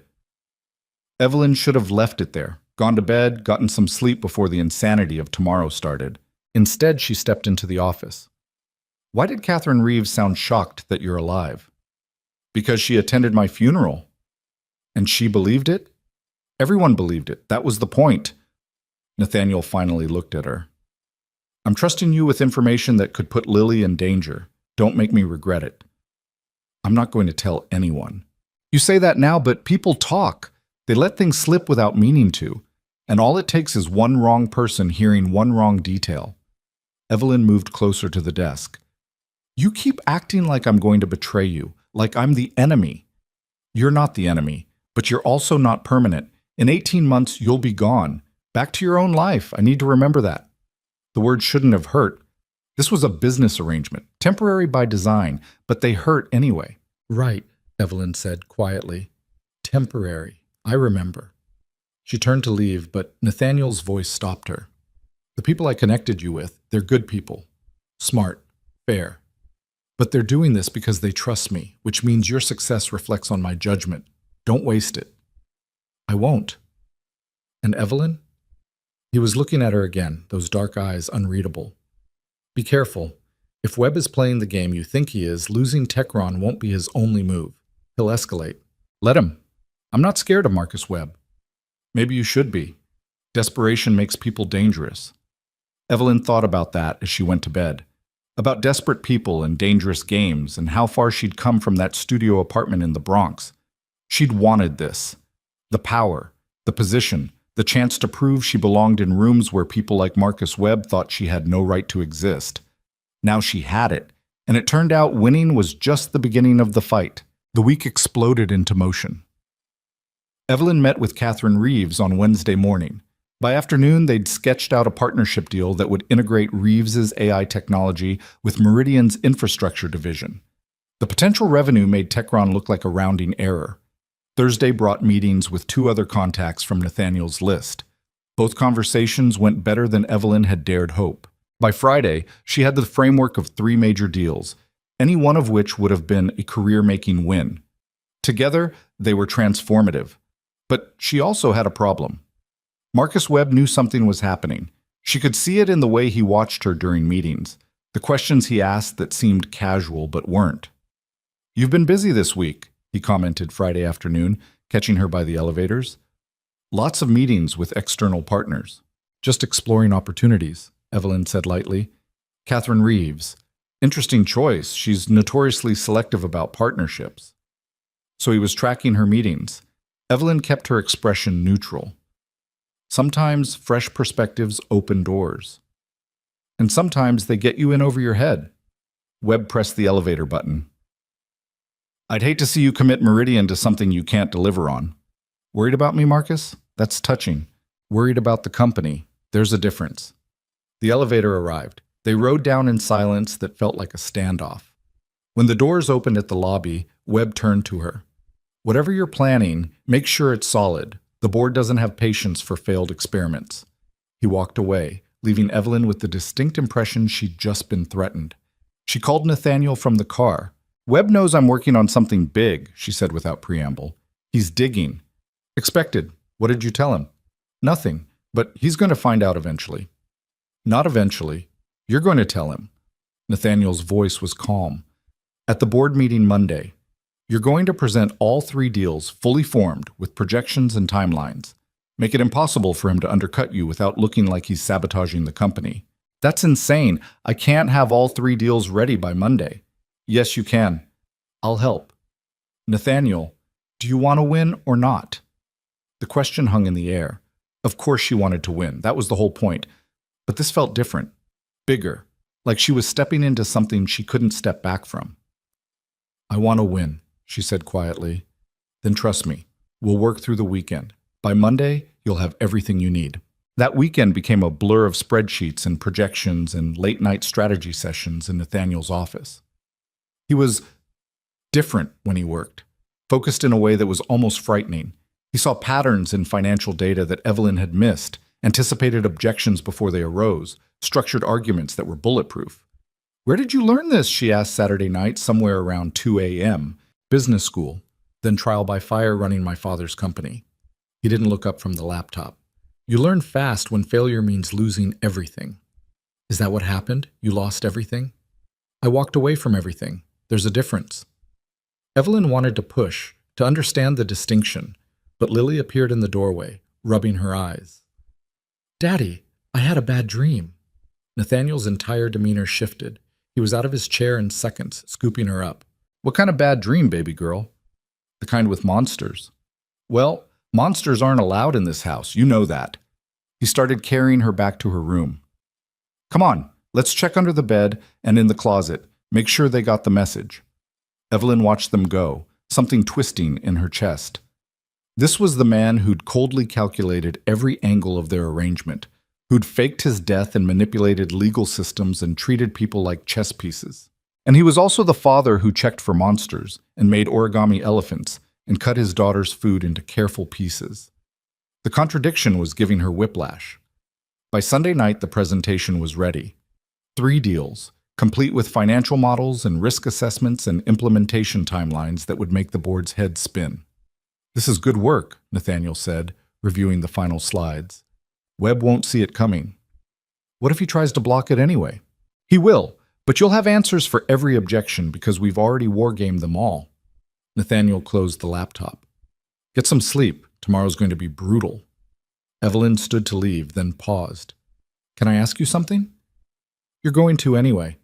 She smiled despite herself. Why are you doing this, really? The training, the contacts, the help. The contract doesn't require it. Nathaniel was quiet for a long moment. When Grace died, I made myself a promise. That Lily would grow up safe. That she'd have a normal life, as normal as I could give her. He looked at Evelyn. You being successful keeps the cover story intact. That keeps Lily safe. So yes, I help you. Because protecting my daughter is the only thing that matters. Always back to that. The only reason that counted. Evelyn should have felt used, manipulated. Instead, she just felt tired. Right, she said. For Lily. For Lily, he agreed. Monday morning arrived with the weight of inevitability. Evelyn wore her best suit, navy this time, with the red heels that made her feel like she could take on the world, or at least a hostile board meeting. The boardroom filled slowly. 7 board members, the executive team, various assistants and note-takers. Marcus Webb sat across from her, expression carefully neutral. Let's begin, said Richard Chen, board chairman. Ms. Hart, I understand you have something to present? I do. Evelyn stood, clicked to the first slide. As you know, the Techron deal fell through last week. Some of you may see that as a setback. Webb shifted in his chair. I see it as an opportunity to aim higher. Next slide. I'm pleased to present 3 partnership agreements that will position Meridian as a leader in enterprise AI integration. The next 40 minutes were a masterclass in preparation meeting opportunity. She walked them through the Catherine Reeves partnership, the AI integration with Meridian's infrastructure, revenue projections that made several board members sit up straighter, then the second deal, then the third. By the time she finished, the room was silent. Richard Chen spoke first. These numbers are ambitious. They're conservative, actually. I've run multiple scenarios. Even in a worst-case situation, we're looking at 40% revenue growth year over year. And the implementation timeline? Aggressive but achievable. We'd start with Reeves's technology, use that success to leverage the other partnerships. Webb finally found his voice. This is a massive resource commitment. If any one of these deals falls through, they won't. Evelyn met his eyes. I've spent the last week building these relationships. Everyone involved is committed. In a week? You built 3 major partnerships in a week? Webb's skepticism was obvious. That's not how enterprise deals work. It is when you have the right connections. And what connections do you have that we don't? Evelyn smiled. Private ones. From before I joined Meridian. It wasn't exactly a lie. Nathaniel had given her the connections. She just wasn't specifying when or how. The board members exchanged glances. Patricia Nguyen was trying not to smile. I move we approve Ms. Hart's proposal, said Jennifer Wakefield, one of the board members Nathaniel had mentioned was planted by his family. This is exactly the kind of bold strategy Meridian needs. Second, said Thomas Rivera, the other planted member. The vote was 5-2 in favor. Webb and his closest ally voted against, but they were outnumbered. Evelyn had won. After the meeting, Patricia cornered her in the hallway. "That was impressive," she said quietly. "Reckless, but impressive. How did you really pull those deals together so fast?" "Hard work and good timing. And private connections you're not talking about." Patricia studied her. "Everyone has secrets, Evelyn. Just make sure yours don't come back to bite you." "Noted. Also watch your back. Webb looked like he wanted to throw you out a window." "Let him try," Patricia laughed. "I'm starting to like you. Don't make me regret it." That evening, Evelyn came home feeling like she'd run a marathon and won. Barely. Nathaniel was in the kitchen again, this time making something that smelled like garlic and lemon. "How'd it go?" he asked. "I won, 5-2. "Good." "That's it? Just good?" He looked at her, something that might have been approval in his eyes. "What do you want? Congratulations? You did what needed to be done. That's the job." "You're impossible." "I've been told." He went back to cooking. "There's champagne in the fridge. Rosa bought it this afternoon. Said you'd want to celebrate." Evelyn found the bottle. Good stuff, probably expensive. She poured a glass, feeling the tension of the day start to ease. "You should have some," she said. "I don't drink." "Ever?" "Not anymore." Another piece of information filed away. Another glimpse of whoever Nathaniel Cross used to be. Lily ran in from the living room, tackled Evelyn's legs. "Ms. Evelyn, Daddy said you won. What did you win?" "A work thing, sweetie." "Like a prize?" "Sort of."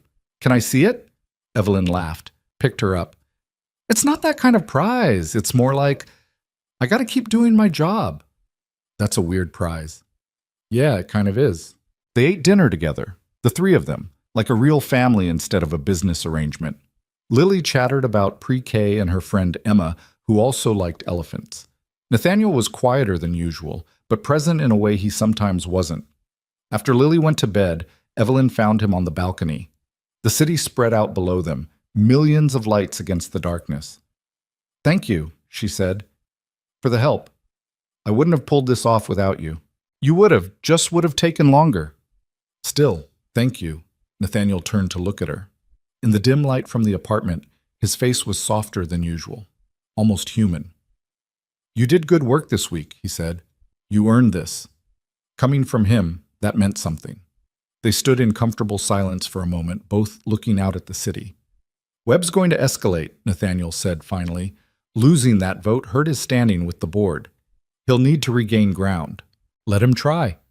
"I'm serious, Evelyn. Desperate people make mistakes, dangerous ones." "I can handle Marcus Webb." "Can you?" He turned to face her fully. "Because this isn't just corporate politics anymore. You embarrassed him in front of the board, made him look weak. Men like that don't forgive." "What are you saying?" "I'm saying be careful. Watch your back. Don't assume the fight's over just because you won a battle." The intensity in his voice made something cold slide down Evelyn's spine. "Do you know something I don't? I know how these things work, how people like Webb operate when they feel cornered." He held her gaze. "Just promise me you'll be careful." "I promise." But standing there on the balcony, with the city lights below and Nathaniel's warning hanging in the air, Evelyn had the uncomfortable feeling she'd just stepped into something much bigger than a corporate rivalry. And maybe, just maybe, she should have been more afraid. The gala was announced 3 days later. Annual Meridian Dynamics charity event, black tie, all executives expected to attend with their spouses. "You have to come," like Evelyn told Nathaniel that evening. "It's not optional." "I don't do galas." "Well, you do now. You're my husband. People will ask questions if you're not there." Nathaniel looked up from whatever he was reading. "What kind of questions?" "The kind that poke holes in our story." "Come on, it's one night. You stand next to me, smile at rich people, and we leave as soon as it's socially acceptable." "I don't smile at rich people." "Then stand there looking mysterious and handsome. I'm sure someone will find it charming." The words were out before she could stop them. Handsome. Had she really just called him handsome? Nathaniel's expression didn't change, but something flickered in his eyes. "Fine. One night, but we leave early. Deal." The week leading up to the gala brought a strange kind of normalcy. Evelyn worked on implementing the new partnerships, navigated board politics, and somehow managed not to strangle Marcus Webb when he made passive-aggressive comments in meetings. At home, things shifted too. Subtle changes. Nathaniel started joining them for breakfast sometimes. Lily insisted on showing him every piece of art she made, and he listened with the kind of attention most adults couldn't manage. One night, Evelyn found them in the library, Lily asleep against Nathaniel's shoulder while he read aloud from some book about elephants in India. He looked up when she entered, put a finger to his lips. Together, they carried Lily to bed, tucked her in with her favorite stuffed elephant, made sure the nightlight was on. In the hallway, Nathaniel paused. "She's getting attached to you, to this life." "I know. It's going to hurt her when it ends." "I know that too." He looked at her in the dim hallway light. "Does that bother you?" "More than it should," Evelyn admitted. "But I don't know how to stop it. She's a kid. She doesn't understand temporary." "Neither do you, apparently." The word should have been an accusation. Instead, they sounded almost sad. "Maybe I don't," Evelyn said quietly. "Maybe I'm terrible at keeping distance from things I'm supposed to keep distance from. That's dangerous." "Yeah, I'm starting to figure that out." They stood there, this fake married couple, both pretending they weren't starting to forget which parts were real. The night of the gala arrived with perfect spring weather and an expensive venue that screamed old money.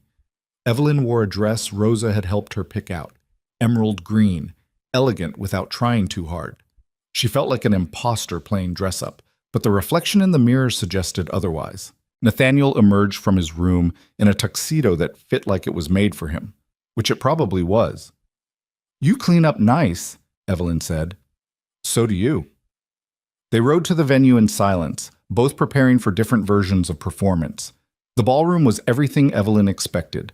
Crystal chandeliers, champagne flowing, people in designer clothes making small talk about big money. Marcus Webb spotted them immediately. "Evelyn," he said, smooth as ever, "and this must be your husband. We haven't had the pleasure." "Nathaniel Cross," Nathaniel said, shaking Webb's hand with exactly the right amount of pressure. "Cross. Interesting. I don't recall seeing that name in our files. I keep a low profile." Clearly, Webb's smile didn't reach his eyes. "What is it you do, Mr. Cross?" "I fix things." "How vague." Evelyn felt tension radiating off Nathaniel, carefully controlled but present. "Nathaniel prefers his privacy," she said lightly. "Some of us don't need to broadcast our entire lives." Webb's expression flickered. "Of course. Privacy is valuable, though sometimes secrets become problematic." "Is that a threat, Marcus?" "Observation. There's a difference." He walked away, leaving them with the uncomfortable feeling of having been assessed and found wanting. "He knows something," Nathaniel said quietly. "He's fishing, trying to rattle us. Maybe." But Nathaniel looked troubled. The evening progressed. Evelyn made small talk with board members, introduced Nathaniel as needed, played the role of successful COO with devoted husband. Nathaniel was surprisingly good at it. He knew how to move in these circles, what to say and when to stay quiet. Several people seemed to recognize him, or thought they did, but couldn't quite place where from. "You were someone," Evelyn said during a quiet moment. "Before. Someone important." "I was someone who thought being important mattered. I learned better." "Did you?" He looked at her. "Ask me in 18 months. The DJ started playing something slow. Couples moved onto the dance floor.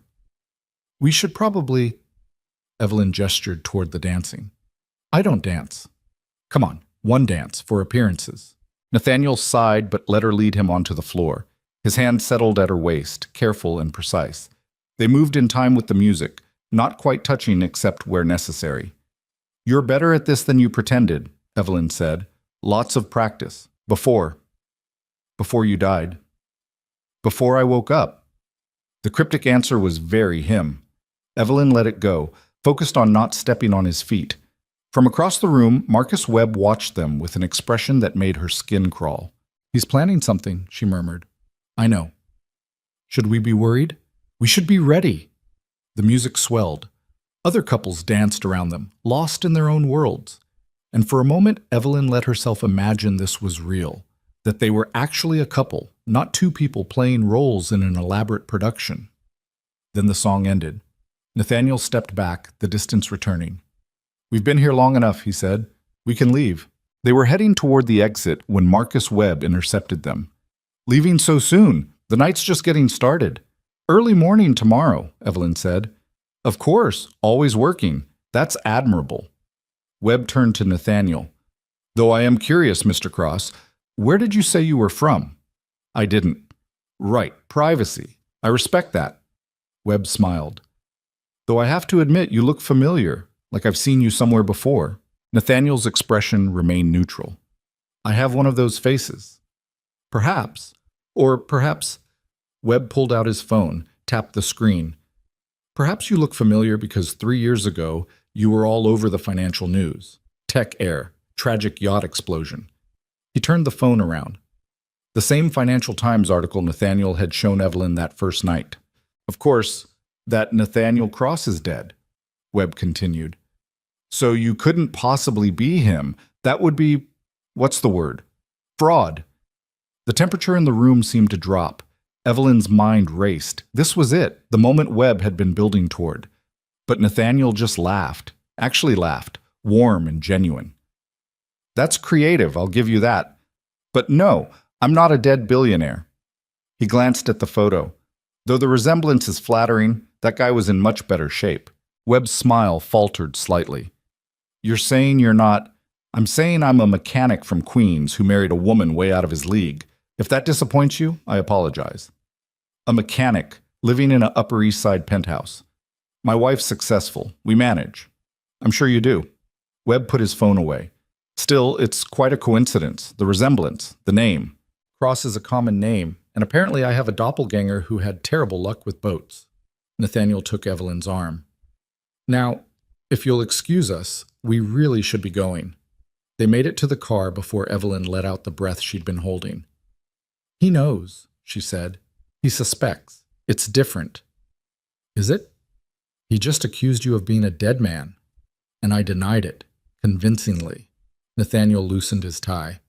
"He can't prove anything without looking insane." "But he'll keep digging. Let him. He won't find anything. I made sure of that 3 years ago." The car pulled into traffic. Manhattan lights blurred past the windows. "This is getting dangerous," Evelyn said quietly. "Maybe we should—" "Should what? End the arrangement? You want to walk away from everything you've built?" "I want to not get caught in the crossfire of whatever war you're fighting." Nathaniel turned to look at her. "You were in the crossfire the moment you signed that contract. You just didn't know it yet." The words settled over her like a shroud. Back at the penthouse, they found Rosa waiting up. "Everything okay?" she asked, taking one look at their faces. "Fine," Evelyn lied. "Just tired." After Rosa left, Evelyn poured herself a drink. Nathaniel disappeared into his office. She should have gone to bed, pretended tonight hadn't happened. Instead, she followed him. He was at his computer, fingers flying across the keyboard, pulling up files and data streams. "What are you doing?" she asked. "Making sure Webb can't prove anything, reinforcing the cover story, checking for leaks." "Nathaniel, I warned you this could get complicated, that staying close to me had risks." "I know, I just—" She stopped, trying to find words. "I just didn't think it would feel like this."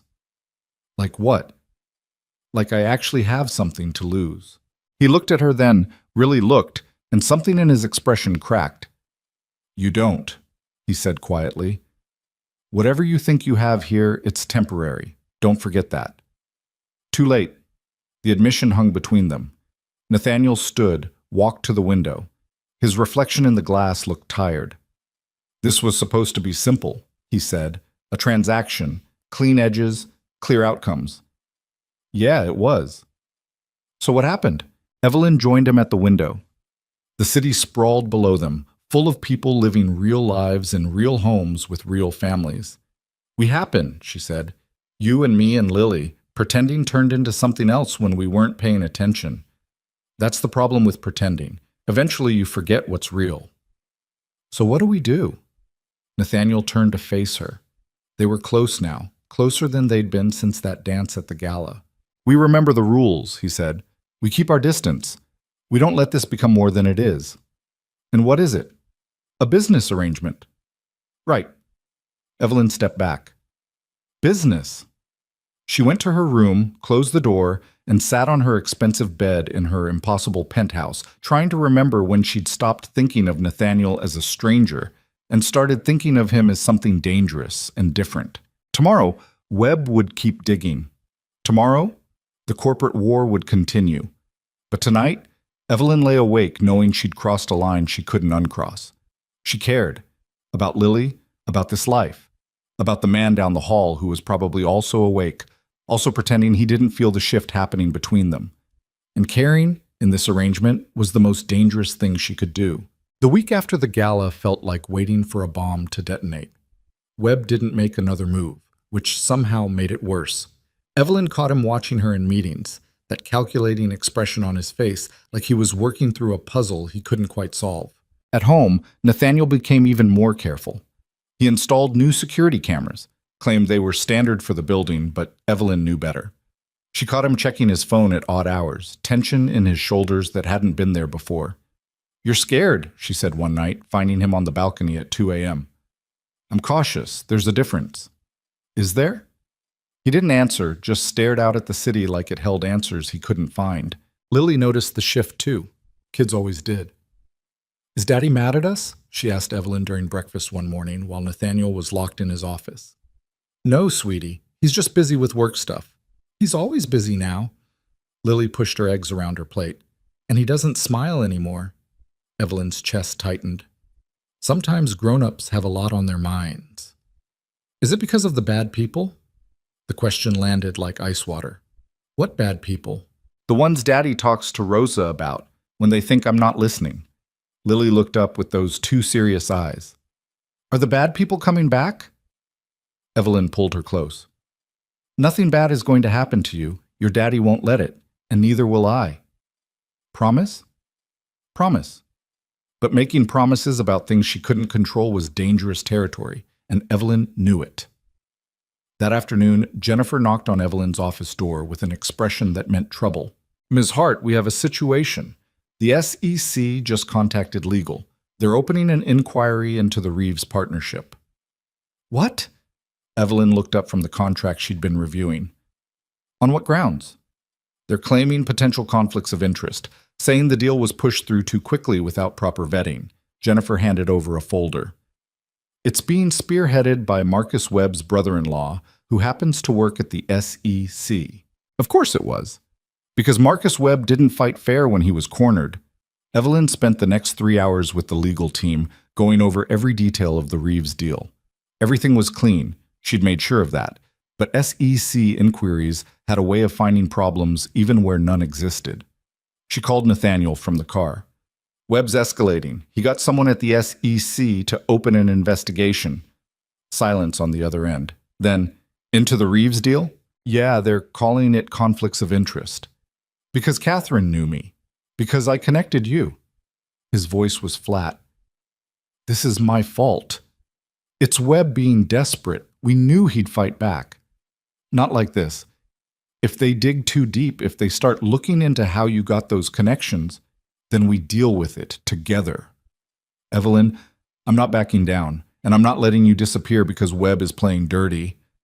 Another long silence. "Come home. We need to talk." The drive back to the penthouse felt like it took hours instead of 20 minutes. Evelyn's mind ran through scenarios, each worse than the last. SEC investigations could destroy careers. If they connected her to Nathaniel's real identity, if they exposed the truth about the marriage arrangement, she found him in his office with 3 laptops open, files scattered across the desk. He looked like he hadn't slept. "We have options," he said without preamble. "None of them are good. Tell me. Option 1. You cooperate fully with the SEC. Hand over everything. The deal is clean, so they'll eventually clear you. But the process takes months. Your reputation takes a hit. Webb uses the investigation to undermine your position with the board. And option 2? We make Webb back off. Convince him the investigation hurts him more than it hurts you." "How?" Nathaniel pulled up a file on one of the laptops. Financial records, email chains, documents that made Evelyn's eyes widen. "Where did you get this?" "I still have resources. People who owe me favors. He scrolled through pages of evidence. Webb's been embezzling from Meridian for 2 years, small amounts, carefully hidden. But it's there. You've been investigating him? I investigate everyone who gets close to you, to us. No apology in his tone, just fact. If we leak this to the right people, Webb goes down. The SEC investigation disappears. Evelyn stared at the screen. That's blackmail. That's survival. It's also illegal. So is embezzlement. So is using your position to launch fraudulent investigations. Nathaniel looked at her. You want to play by rules that Webb already broke? Be my guest. But don't expect to win. The cynicism in his voice shouldn't have surprised her. This was who he was. Someone who'd learned that power mattered more than principles, that winning was all that counted. There has to be another way, Evelyn said. There isn't. Not one that keeps you safe and keeps our cover intact. So what, we just destroy him? Ruin his career? He's trying to do the same to you. Why is his career worth more than yours? It wasn't, but something about this felt wrong, like they were crossing a line that couldn't be uncrossed. I need time to think, Evelyn said. We don't have time. The SEC inquiry moves forward tomorrow unless we stop it. Then I'll handle it my way. Evelyn, my way, Nathaniel? Not everything has to be scorched earth. She left his office before he could argue further. That night she barely slept. By morning, she'd made a decision. Instead of going to the office, Evelyn went to Marcus Webb's apartment, showed up at 7 a.m. and rang the bell until he answered. He opened the door in a bathrobe, coffee in hand, looking genuinely surprised. Evelyn, this is unexpected. We need to talk, now. Don't! Evelyn's voice was sharp. Your brother-in-law works at the SEC. The inquiry was opened 48 hours after I embarrassed you at the board meeting. We both know what this is. Webb's expression didn't change. Even if that were true, why would I stop it? Because I have evidence of your embezzlement. 2 years of carefully hidden transactions. Enough to put you in prison. His coffee cup paused halfway to his mouth. That's a serious accusation. Evelyn thought about Lily asking if the bad people were coming back. About Nathaniel standing on the balcony at 2 a.m., carrying weight that would crush most people. About a fake marriage that had stopped feeling fake somewhere along the way. Someone I care about needs this to end quietly, she said. That's reason enough. Webb studied her face. Your mysterious husband, the one who looks like a dead billionaire and moves like he's used to power. What's his real story? Not your business. Everything that affects Meridian is my business. And if he's pulling strings behind the scenes, he's not. This is me. My choice. My fight. Evelyn stood. You have until end of business today. Make the investigation go away, or I make you go away. Your call. She left before he could respond. Walking out of that building, Evelyn's hands were shaking. She'd just threatened a senior executive with blackmail. Used illegally obtained evidence. Crossed every ethical line she'd sworn not to cross. But when her phone rang and Lily's face popped up, a photo from last week, chocolate ice cream all over her grin, Evelyn knew she'd do it again. Some things were worth fighting dirty for. By 3 p.m., the SEC inquiry was quietly withdrawn. No explanation given. Jennifer brought her the news with obvious relief. Whatever you did, it worked, she said. We're clear. Good. Let's get back to actual work. Evelyn made it through the rest of the day on autopilot. Meetings, emails, normal corporate warfare. By the time she got home, exhaustion had settled into her bones. She found Nathaniel in the kitchen with Lily, making dinner. Some kind of stir-fry that smelled incredible. Ms. Evelyn! Lily ran over, nearly knocking her down with enthusiasm. Guess what? Daddy's making my favorite, and he said we can watch a movie after dinner, and I get to pick. That sounds perfect, sweetie. Nathaniel looked up from the stove. Their eyes met across the kitchen. He knew. She could see it in his expression.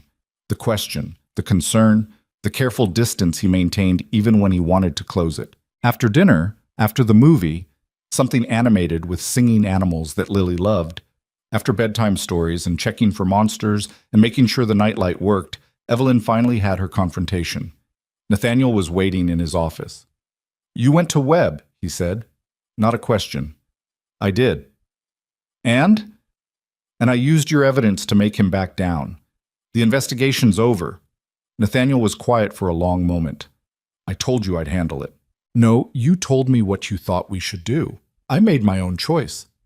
By doing exactly what I suggested. By handling it myself. There's a difference. Evelyn sat down. I'm not some piece on your chessboard, Nathaniel. I don't need you orchestrating everything. I was trying to protect you. I don't need protection. I need partnership, or at least honesty about what we're doing here. We're surviving. That's what we're doing. Are we? Because it feels like we're building something real, and you keep pretending we're not. Nathaniel's jaw tightened. This isn't real. It's a cover story that got complicated. When are you going to stop lying to yourself? When are you going to remember this has an expiration date? The words hung between them like broken glass. Evelyn stood. You know what? You're right. This is temporary. In a year, maybe less, I'll be gone. You and Lily will disappear to wherever you go next, and we'll all pretend this never happened. Evelyn, I'm tired, Nathaniel. I'm going to bed. She made it to her room before the tears came. Stupid, crying over a fake marriage to a man who'd made it clear from day one that nothing about this was permanent. But knowing something intellectually and feeling it emotionally were different things. The next 2 weeks passed in careful politeness. Nathaniel maintained his distance. Evelyn threw herself into work. They existed in the same space like ghosts haunting the same house. Lily noticed, of course. Why don't you and Daddy talk anymore? She asked one night while Evelyn was helping her brush her teeth. We talk, sweetie. Not like before. Now you're both sad and quiet. Adults are complicated sometimes. That's what Rosa says. But I think you're both just being silly. Out of the mouths of children. Maybe we are, Evelyn admitted. You should tell him you're not really mad. Daddy doesn't know when people aren't really mad. He just thinks they are, and then he gets more quiet. Evelyn looked at this impossibly perceptive 4-year-old. How'd you get so smart? I pay attention. Lily rinsed her mouth. Also, Daddy reads me lots of books, and books make you smart. That night, Evelyn lay awake thinking about what Lily had said. About Nathaniel getting quiet when he thought people were angry. About a man who'd learned to control everything except his own fear of losing what mattered. She was still awake at midnight when the alarms went off. Loud, piercing, the kind of sound that meant something was very wrong. Evelyn was out of bed in seconds, running toward Lily's room. Nathaniel was already there, scooping his daughter out of bed. His face was calm, but his movements were sharp, efficient. What's happening? Evelyn asked. Get dressed. We need to move. Now. Nathaniel. Now, Evelyn. The tone in his voice made her obey without question. She ran back to her room, threw on jeans and a sweatshirt, grabbed her phone. When she came back, Nathaniel had Lily bundled in a blanket, the little girl half asleep and confused. Daddy? What's wrong? Nothing, baby girl. We're just going on an adventure. In the middle of the night? The best adventures happen at night. Rosa appeared from the hallway, fully dressed like she'd been expecting this. The car's ready downstairs, back entrance. Good, let's move. They took the service elevator, emerged into an underground parking garage Evelyn didn't know existed. A black SUV waited, engine running, driver she didn't recognize behind the wheel. Get in, Nathaniel said. Evelyn climbed in beside Lily while Nathaniel took the front seat. Rosa got in on Lily's other side. The SUV peeled out of the garage before the doors even closed. Someone want to tell me what the hell is going on? Evelyn demanded. Nathaniel was on his phone, typing rapidly. Security breach. Someone tried to access the penthouse. Tried? The new cameras caught them. They're gone now, but we can't stay there, not tonight. Who was it? I don't know yet. Lily was fully awake now, picking up on the tension. Daddy, are we safe? Yes, baby, always. He reached back, squeezed her hand. We're just being extra careful. They drove in silence through empty Manhattan streets. Evelyn watched the city slide past, her mind racing. This was real. The danger Nathaniel had been preparing for, the threat he'd been tracking, it wasn't paranoia. It was actually happening. The SUV pulled into another building, this one in Tribeca. Different elevator, different apartment, smaller than the penthouse but just as secure. Safe house, Nathaniel explained, carrying Lily inside. I maintained 3 of them, just in case. Of course he did. The apartment was furnished but sterile. No personal touches, no signs of life, just a place to hide when hiding became necessary. Nathaniel put Lily down on the couch, tucked the blanket around her. Try to sleep, sweetheart. We'll sort everything out in the morning. I don't want to sleep. I'm scared. I know, but I'm right here. Rosa's here. Ms. Evelyn's here. Nothing's going to happen to you. Promise? Promise. It took another hour to get Lily settled. Rosa stayed with her while Nathaniel pulled Evelyn into what passed for a kitchen. Talk, Evelyn said. Now. All of it. No more secrets. Nathaniel ran a hand through his hair. For the first time since she'd met him, he looked rattled. The people who killed Grace, they've been quiet for 3 years. I thought maybe they'd moved on, found other targets.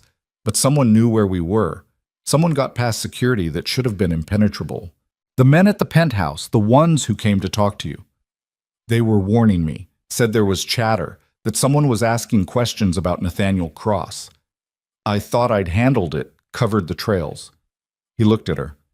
I was wrong. So what now? Now we figure out who's hunting us and why they're doing it now, after all this time. Could it be Webb? He was digging into your background. Webb's a corporate climber, not a killer. This is something else. The way he said it made Evelyn's blood run cold. Something worse. Yeah, something worse. They sat in the sterile kitchen of the safe house while Lily slept in the other room, guarded by Rosa, who apparently had skills beyond childcare. You need to leave, Nathaniel said quietly.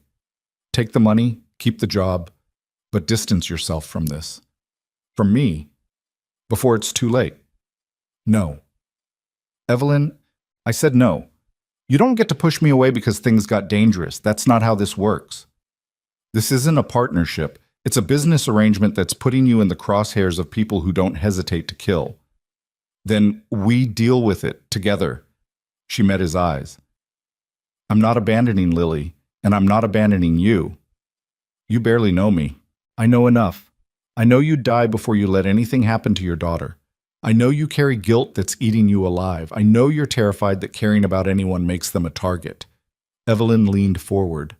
And I know that pretending this is just business stopped working about 2 months ago. Nathaniel's expression cracked. Just for a second, she saw beneath the control to the fear and exhaustion underneath. If something happens to you because of me, it won't. You can't know that.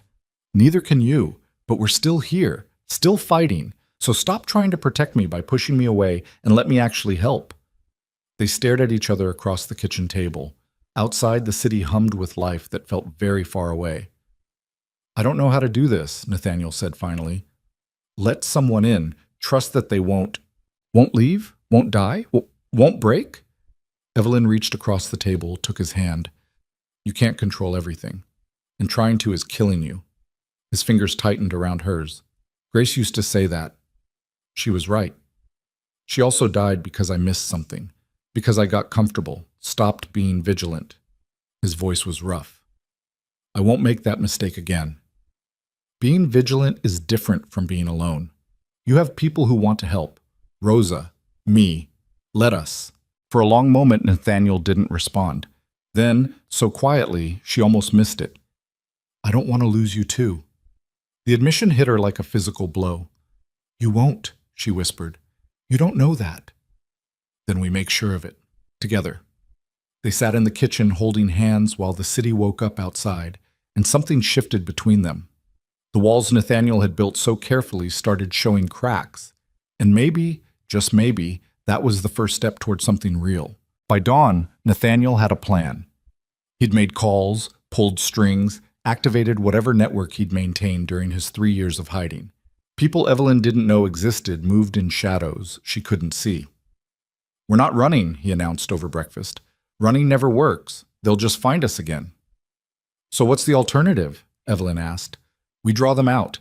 Force them to make a move before they're ready. That sounds incredibly dangerous. It is. But so is waiting for them to hit us when we're not expecting it. Rosa was packing Lily's things, getting ready to take her somewhere safe. The little girl clung to Nathaniel. I don't want to go without you, she said, tears on her cheeks.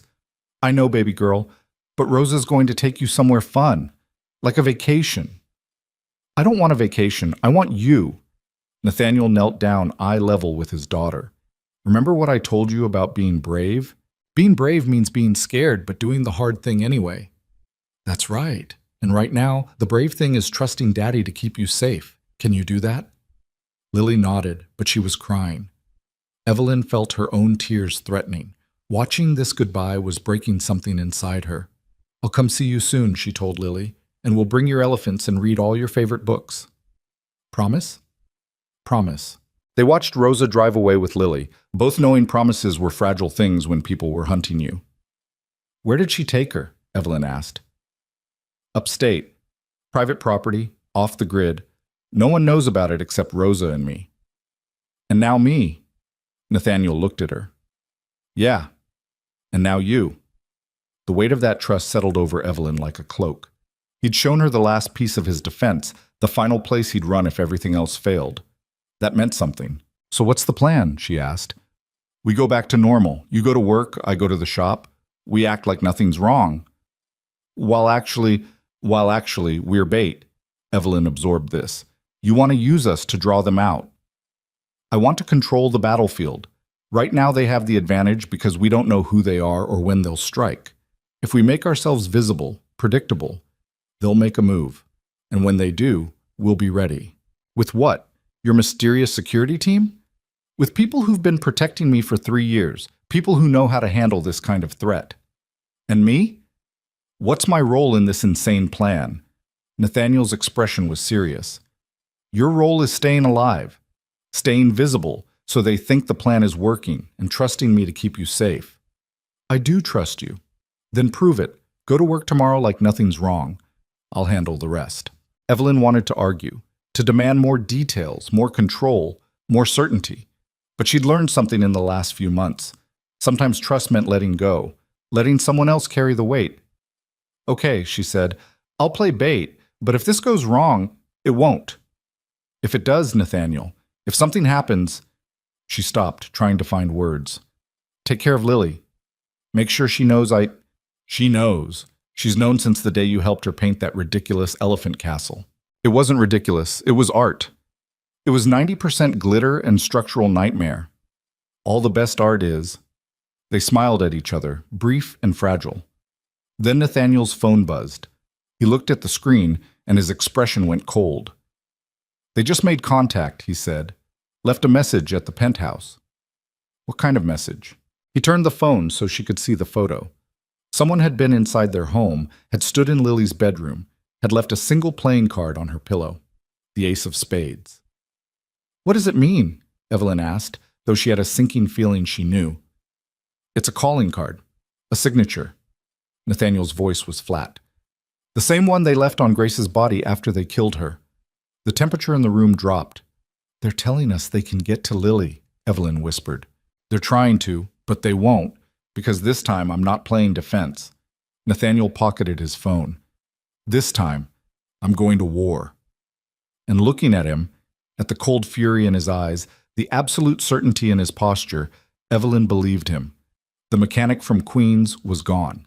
The dead billionaire had just come back to life. And whoever was hunting them was about to learn why Nathaniel Cross had been feared in the first place. The next morning, Evelyn went to work like Nathaniel had instructed. Walked through the Meridian building with her head high, smiled at colleagues, attended meetings like her world hadn't just been turned inside out. But her hand shook when she poured coffee, and she jumped every time her office door opened. Jennifer noticed. Everything okay, Ms. Hart? Fine, just tired. You look like you haven't slept. Long night. Evelyn forced a smile. What's on the agenda? They worked through the morning schedule, but Evelyn's mind was elsewhere. On Lily, hidden away somewhere upstate. On Nathaniel, who'd left the safe house before dawn without saying where he was going. On the ace of spades that meant someone had stood in a 4-year-old's bedroom with murder on their mind. Around 11, her phone buzzed. Unknown number. She answered cautiously. Hello, Ms. Hart. The voice was male, smooth, unfamiliar. We haven't been properly introduced. My name is Vincent Corso. Evelyn's blood went cold. I don't know who you are, but I know you.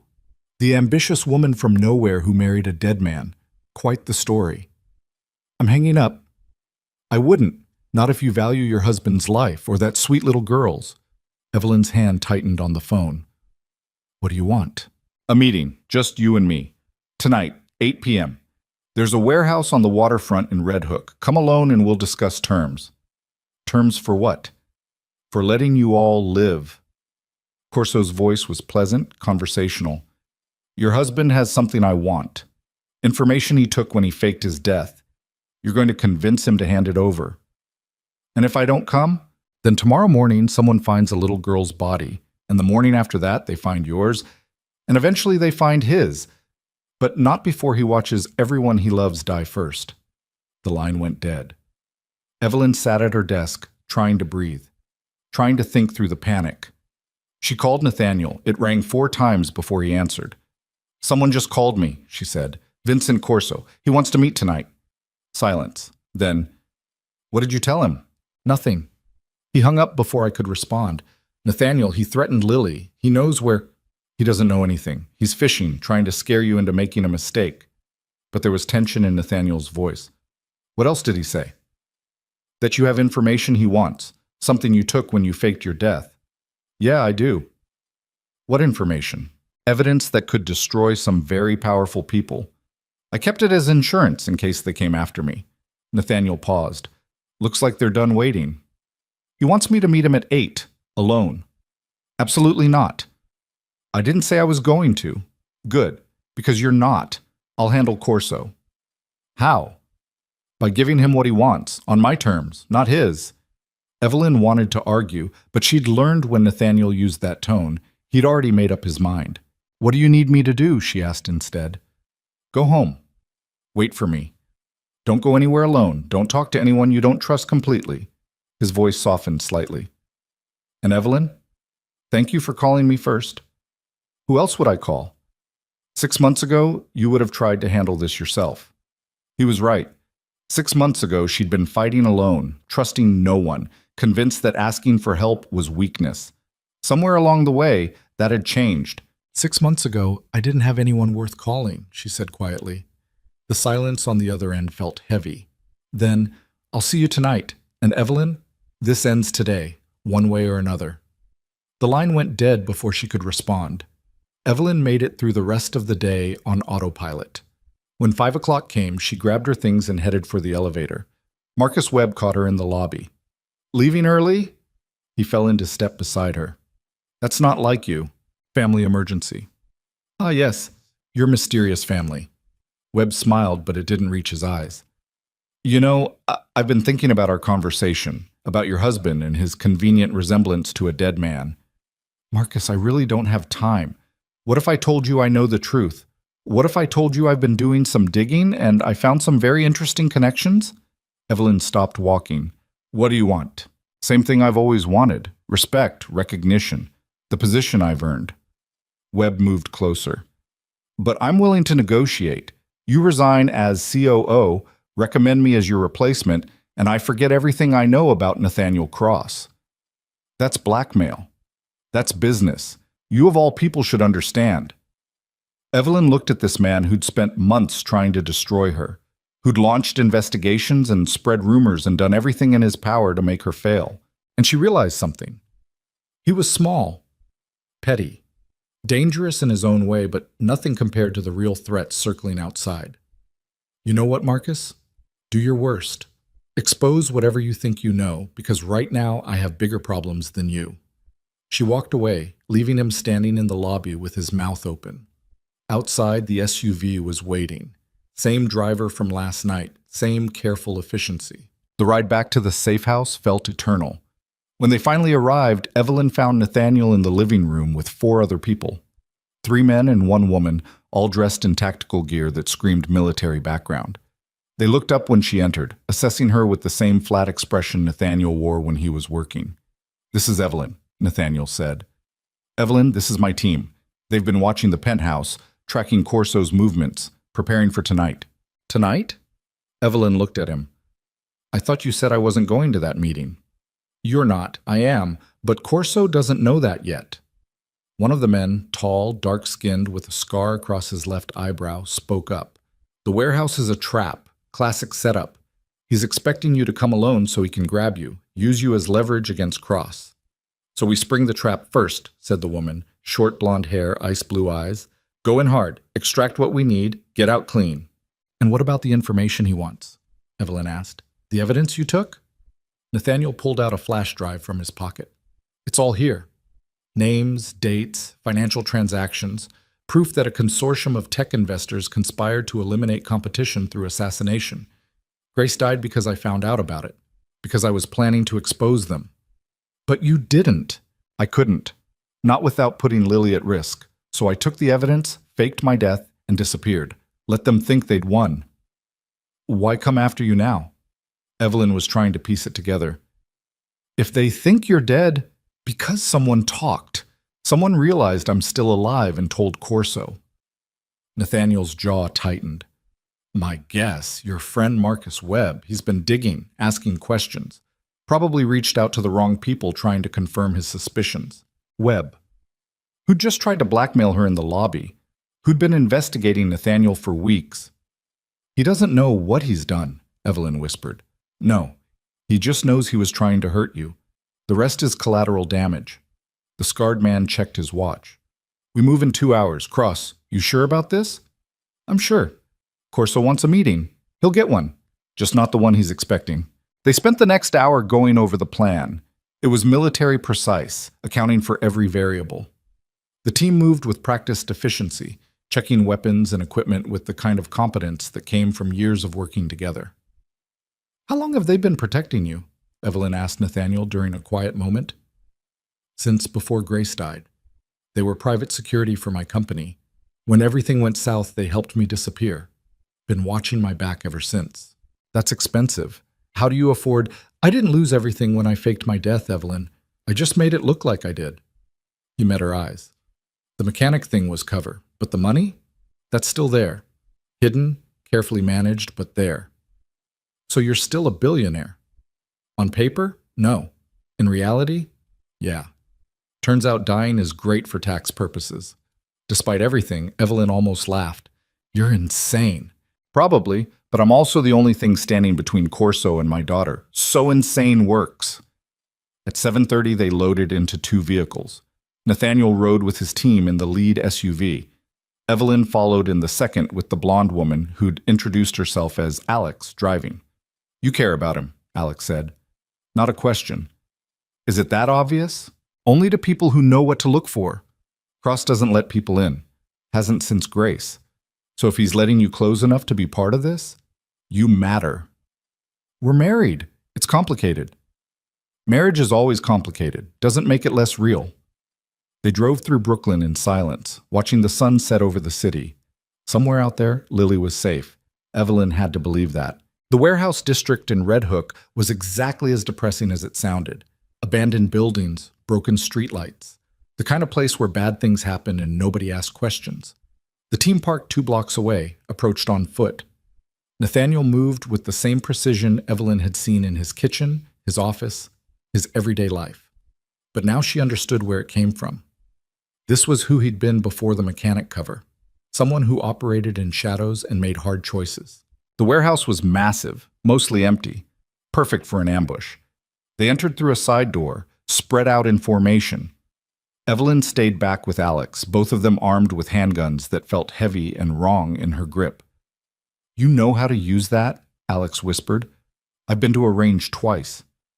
Then keep it pointed at the ground unless you see a clear target. And if you shoot, aim for center mass. Evelyn's hands were shaking. This was real, actually happening, not corporate warfare or business deals, but real violence, with real consequences. Inside the warehouse, Vincent Corso was waiting. He stood in the center of the space, flanked by 6 armed men. Middle-aged, expensive suit, the kind of face that looked friendly until you noticed the eyes. Mr. Cross, he said pleasantly, I was expecting your wife. Change of plans. Nathaniel stepped forward, his team fanning out behind him. You wanted to talk? Let's talk. I wanted leverage, but this works too. Corso gestured at his men. You're outnumbered. Your little security team is good, but not good enough to take all of us. You'd be surprised. Would I? Corso pulled out a phone, showed Nathaniel the screen. One call and the team I have watching your daughter receives different instructions. Very different instructions. Evelyn felt her blood turn to ice. But Nathaniel's expression didn't change. You're bluffing. You don't know where she is. Don't I? Upstate property, registered under Rosa Delgado's maiden name. Quite clever, hiding ownership through multiple shell companies. But not clever enough. Nathaniel's jaw tightened. The first sign of fear Evelyn had seen from him all night. What do you want? He asked. The evidence. All of it. Every copy. Every backup. And your word that you'll disappear again. Permanently this time. And if I refuse, then everyone you love dies, starting with the girl. For a long moment, nobody moved. The warehouse was silent except for distant traffic sounds. Then Nathaniel did something Evelyn didn't expect. He laughed. You really think you're the first person to threaten my daughter? You think I haven't prepared for this exact scenario? Your arrogance is going to get people killed. No, your stupidity already did. Nathaniel pulled out his phone, pressed a button. The property you're watching, that's a decoy. Has been for 3 days. Rosa's there with 2 members of my team waiting for exactly this kind of play. Corso's expression flickered. You're lying. Am I? Call them. See what happens. Corso made the call. It rang once. Then a voice Evelyn didn't recognize answered, loud enough for them all to hear. This is FBI Special Agent Morrison. You're calling a phone we seized 30 minutes ago as part of an ongoing investigation. Who is this? Corso's face went white. He ended the call. Surprise, Nathaniel said. While you were planning your ambush, I was springing mine. Your team watching the decoy property? In federal custody. The evidence you wanted? Already in FBI hands, along with testimony detailing every crime you and your consortium committed over the last decade. You can't. I already did. See, the thing about insurance policies, eventually you have to cash them in. Nathaniel's voice was cold. You killed my wife. You threatened my daughter. You came into my home and you expected me to just roll over? Corso's men shifted nervously, hands moving toward weapons. I wouldn't, Alex said from the shadows. Red laser sights appeared on each of Corso's men. You're covered by 3 separate sniper positions. Any of you moves wrong, you're dead before you hit the ground. It was a bluff. Evelyn could tell by the way Alex held herself. But Corso's men didn't know that. It's over, Vincent, Nathaniel said. In about 5 minutes, this place is going to be swarming with federal agents. You can surrender now and maybe cut a deal, or you can try something stupid and end up in a body bag. Your choice. For a long moment, Corso just stared at him. Then, slowly, he raised his hands. You think this ends it? There are others, more powerful than me. They'll keep coming. Let them. I'm done hiding. Nathaniel gestured to his team. Secure them. FBI's 2 minutes out. It happened fast after that. Corso's men surrendered without a fight, probably realizing their boss had led them into a trap. Alex's team zip-tied them with efficient brutality. True to Nathaniel's word, FBI agents swarmed the warehouse 90 seconds later. Someone had been coordinating with them, feeding information. Evelyn found Nathaniel outside, leaning against the SUV, looking exhausted. You okay? She asked. I will be, once I see Lily. Make sure she's really safe. Where is she, actually? Canada. Crossed the border this morning with fake passports. Rosa's with her. He smiled, tired but genuine. The upstate property was always a decoy. I learned a long time ago that the best way to protect something is to make people think they know where it is. You played him. I played everyone, including the FBI. They've wanted that evidence for years. I finally gave it to them in exchange for immunity and protection. Evelyn processed this. So it's really over. The immediate threat? Yeah. But Corso was right about one thing. There are others, powerful people who aren't going to be happy I testified. So what happens now? Nathaniel looked at her in the dim light from the warehouse. Now we have a choice to make. You and me. What choice? The contract expires in 10 months. You could walk away right now, take everything you've earned, start fresh somewhere Corso's friends can't find you. He paused. Or you could stay. Help me build something real instead of hiding from shadows. Stay as what? Your fake wife? Stay as my actual wife. If you want. The words came out awkward, like he wasn't used to offering things that mattered. I know it's not romantic. I know I'm damaged and paranoid and probably a terrible bet for any kind of future. But Lily loves you. And He trailed off, but Evelyn heard what he wasn't saying. You what? She pushed. I trust you, completely. And trust is harder for me than love ever was. It wasn't a declaration of eternal devotion. It wasn't poetry or grand gestures. But coming from Nathaniel Cross, it was everything. I need to think about it, Evelyn said, not because she didn't know her answer, but because this deserved more than a snap decision in a warehouse parking lot after a hostage situation. Fair enough, Nathaniel pushed off the SUV. Come on, let's go get our daughter. Our daughter, not his daughter, ours. Maybe he'd been thinking about this longer than she realized. They flew to Toronto that night on a private jet that definitely didn't belong to a mechanic. Landed at a small airport, drove to a house on the outskirts of the city. Lily met them at the door, launching herself at Nathaniel with the kind of enthusiasm that nearly knocked him over. Daddy, you came! Of course I came, baby girl. I always come. Ms. Evelyn, Lily grabbed her next. Rosa said we're on an adventure, but I missed you both so much. We missed you too, sweetie. They spent the night in the safe house, another one of Nathaniel's carefully prepared bolt holes, eating takeout and watching Lily show them all the drawings she'd made during her brief exile. Rosa pulled Evelyn aside while Nathaniel was putting Lily to bed. He asked you to stay, she said. Not a question. How did you... I've known that man for 4 years. I can read him. Rosa's expression was serious. So what are you going to say? I don't know yet. Yes, you do. You're just scared of admitting it. Evelyn wanted to argue, but Rosa knew her too well. What if I'm not enough? She asked quietly.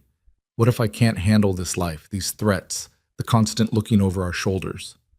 What if you can? What if you're exactly what they need? Rosa squeezed her arm. That little girl in there? She's had 2 mothers, one who died protecting her, and one who chose to stay even when walking away was easier. Don't discount what that means. Later, after Lily was asleep and Rosa had retired to her room, Evelyn found Nathaniel on the back porch. Can't sleep? He asked. Too much adrenaline. She sat beside him. Plus, I'm trying to figure out if this is actually my life, or if I'm having a very elaborate stress dream. If it helps, I ask myself that question at least twice a week. They sat in comfortable silence, watching the Canadian night sky. I talked to the FBI, Nathaniel said eventually. With the evidence I provided, they're dismantling the entire consortium, arrests happening worldwide over the next week. Corso's facing 25 to life. The others? Similar. So you're really safe now. As safe as anyone can be with that many powerful people angry at them. But yeah, the immediate danger's gone. What about Meridian, the COO position? That's yours to keep, if you want it. The marriage arrangement was legitimate, so there's no fraud. The board doesn't need to know about any of this. And us? What do we tell people about us? Nathaniel turned to look at her. What do you want to tell them? I don't know. What's the truth? The truth is messy. We started as a transaction, became something like friends, and now... He stopped, searching for words. Now I can't imagine doing this without you.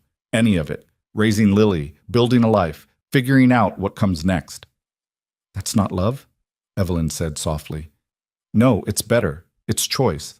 Love happens to you. Choice is something you make every day. Evelyn thought about that. About the difference between falling and choosing, between being swept away and consciously deciding to stay. I grew up thinking love was supposed to be this big dramatic thing, she said. Fireworks and passion and losing yourself in another person. But maybe real love is quieter than that. Maybe it's choosing to stay when leaving would be easier. Choosing to build something instead of protecting yourself from getting hurt. Is that what you're doing? Choosing to stay? Yeah, I think it is. Nathaniel's hand found hers in the darkness. You sure? Because once you're really in this, there's no going back to the clean contract version. It gets messy, complicated, real. I'm counting on it. Evelyn squeezed his fingers. I've spent my whole life fighting to survive. Maybe it's time I fought for something worth living for instead. Like what? Like this. Us. Lily. A family that doesn't fit any normal definition but works anyway. They sat on the porch until dawn started painting the sky pink and gold. Somewhere inside, Lily was sleeping peacefully, guarded by people who'd die before they let anything happen to her. And Evelyn realized something. She'd come into this arrangement desperate and alone, thinking success meant money and power and titles. But success looked different from here. It looked like a little girl who called her Miss Evelyn and insisted on showing her every drawing. It looked like a damaged man who'd learned to trust again. It looked like choosing each other, day after day, even when it wasn't easy. 2 weeks later, they returned to New York. The penthouse had been thoroughly secured. New systems, new protocols, new everything. Nathaniel had stopped pretending to be just a mechanic. He'd reactivated some of his old business connections, started consulting for tech companies under his real name. Turned out being legally dead for 3 years didn't actually void all your credentials. Evelyn kept her position at Meridian. The partnership she'd built flourished. Within 6 months, she was promoted to CEO, exactly as promised. Marcus Webb resigned quietly after the FBI started asking questions about his connection to Vincent Corso. Nobody at Meridian was sad to see him go. And Lily? Lily started kindergarten at a private school with excellent security.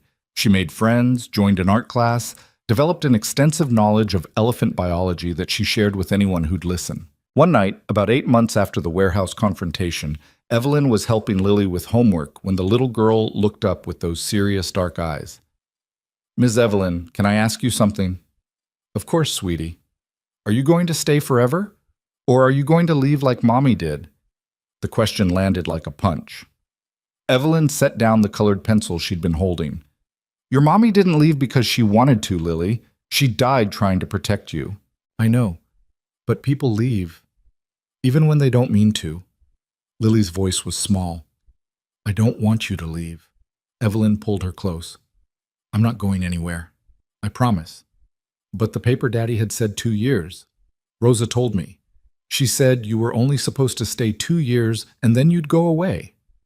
Evelyn made a mental note to have words with Rosa about what conversations happened within Lily's earshot. "That was the original plan," she admitted. "But plans change, people change, and I changed my mind about leaving." "Really? Really? You're stuck with me, kiddo. Sorry." Lily smiled, bright and genuine. "I'm not sorry. I love you, Ms. Evelyn." The words hit Evelyn like a wave. "I love you too, sweetie. So much." "Are you going to marry Daddy for real? Like with a wedding and everything?" "We're already married." "But that was the pretend kind. I mean the real kind, where people wear fancy clothes and eat cake." From the doorway, Nathaniel's voice. "That's a good question. Are we?" Evelyn looked up to find him leaning against the frame, watching them with an expression that was almost soft. "Are we what?" she asked. "Getting married for real, with fancy clothes and cake." He walked into the room. "Because I've been thinking. The contract's up in 2 months. And I'd like to renew it, under different terms." "What kind of terms?" "The permanent kind. No end date, no business arrangement, just us." Lily bounced excitedly. "Say yes, say yes, say yes." Evelyn looked at this man who'd been a stranger 6 months ago, who'd taught her that strength wasn't about doing everything alone, that family wasn't always blood, that sometimes the best things in life came from the messiest, most complicated situations. "Yes," she said. Nathaniel smiled, actually smiled, wide and genuine. "Yeah? Yeah, but I'm not wearing a poofy dress, and we're not doing some massive society wedding." "Courthouse again?" "With Lily and Rosa this time. And maybe your security team. They've earned it. Deal." They had the ceremony 3 weeks later. Small, simple, nothing like the first courthouse wedding. This time Lily was there in a purple dress with elephants on it. Rosa cried. The security team stood awkwardly in suits and tried to look emotional. And when the judge asked if they took each other, both Evelyn and Nathaniel said, "I do," like they meant it. Because this time, they did. The reception was pizza in the penthouse library. Lily's choice. They ate on the floor surrounded by books and played a game where everyone had to share their favorite memory from the last year. Lily's was the elephant castle. Rosa's was watching them become a real family. The security team's memories were mostly classified.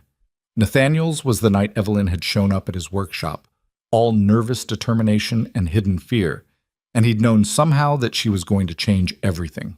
Evelyn's was harder to choose. There were so many.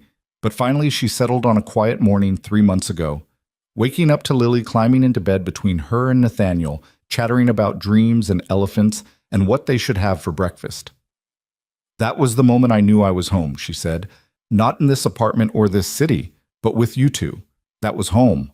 Later, after Lily was asleep and Rosa had gone to her room and the security team had returned to their various posts, Evelyn and Nathaniel sat on their balcony overlooking the city. "You know, when I signed that contract," Evelyn said, "I thought I was trading 2 years for a career, selling a piece of my life for success. And now? Now I know I wasn't selling anything. I was buying into something I didn't know I needed. A family, a partner, a life that's messy and complicated and nothing like what I planned. Regret it? Not even a little bit." Nathaniel took her hand. "I spent 3 years hiding, convinced that caring about anyone made them a target, that the safest thing I could do was stay alone." "What changed?" "You did. You walked into that garage and looked at me like you saw past all the bullshit, like you knew I was more than the role I was playing." He turned to face her. "And then you stayed, even when it got dangerous, even when walking away would have been smarter. Walking away from you two would have been the stupidest thing I ever did." "You sure about that? Because this life isn't safe. There will always be threats, always be people who want to hurt us because of who I used to be. Then we deal with them, together, as a family." Evelyn smiled. "You taught me that being strong doesn't mean facing things alone. It means knowing when to let people help carry the weight." They sat in comfortable silence, watching the city lights. Somewhere in that massive sprawl of humanity, there were people fighting the same battles Evelyn had fought. Desperate, alone, convinced that success meant doing it all yourself. And she wanted to tell them what she'd learned, that sometimes the best things in life came from admitting you needed help. That family wasn't always blood, that strength came in many forms, and one of the strongest was knowing when to let someone else share the burden. She'd walked into this arrangement broken and desperate, thinking money would fix everything. What she'd found instead was something money couldn't buy. A daughter who loved her, a partner who trusted her, a life that was messy and complicated and absolutely nothing like she'd planned. And it was perfect. Not in a fairy tale way, not in the smooth, easy way corporate success stories were written, but perfect in the way real things are perfect, flawed and difficult and worth fighting for. "What are you thinking about?" Nathaniel asked. "How far we've come, how different everything is from that first courthouse wedding. Different good or different bad? Different real. That's the important part." Inside, Lily would wake up tomorrow morning and drag them both to the kitchen for breakfast. She'd chatter about elephants and school and whatever new thing had captured her endless curiosity. Rosa would make eggs with the perfect cheese ratio. The security team would check perimeters and monitor threats that might never come. And Evelyn would go to work as CEO of a company she'd helped transform. She'd make decisions, fight battles, build something that mattered. Then she'd come home to this, to the family she'd chosen and the life she'd built from the wreckage of a business arrangement. "You know what I think?" Evelyn said, leaning into Nathaniel's shoulder. "What?" "I think sometimes the best things in life are the ones you don't plan for. The messy, complicated things that happen when you're trying to survive." That's pretty philosophical for someone who used to only think about quarterly earnings. "Yeah, well, you've been a bad influence. The worst." They smiled at each other in the darkness. And somewhere in that smile was everything they'd built. All the fear and trust and choice that had brought them from strangers to this. From a contract to a marriage. From survival to actually living. The city hummed below them, full of stories and struggles and people trying to find their way. And up here, in their too expensive penthouse with their sleeping daughter and their found family, Evelyn Hart, former nobody from the Bronx, current CEO, permanent wife and mother, felt something she'd never expected to feel. Complete. Not because everything was perfect, but because she'd learned that perfection was overrated.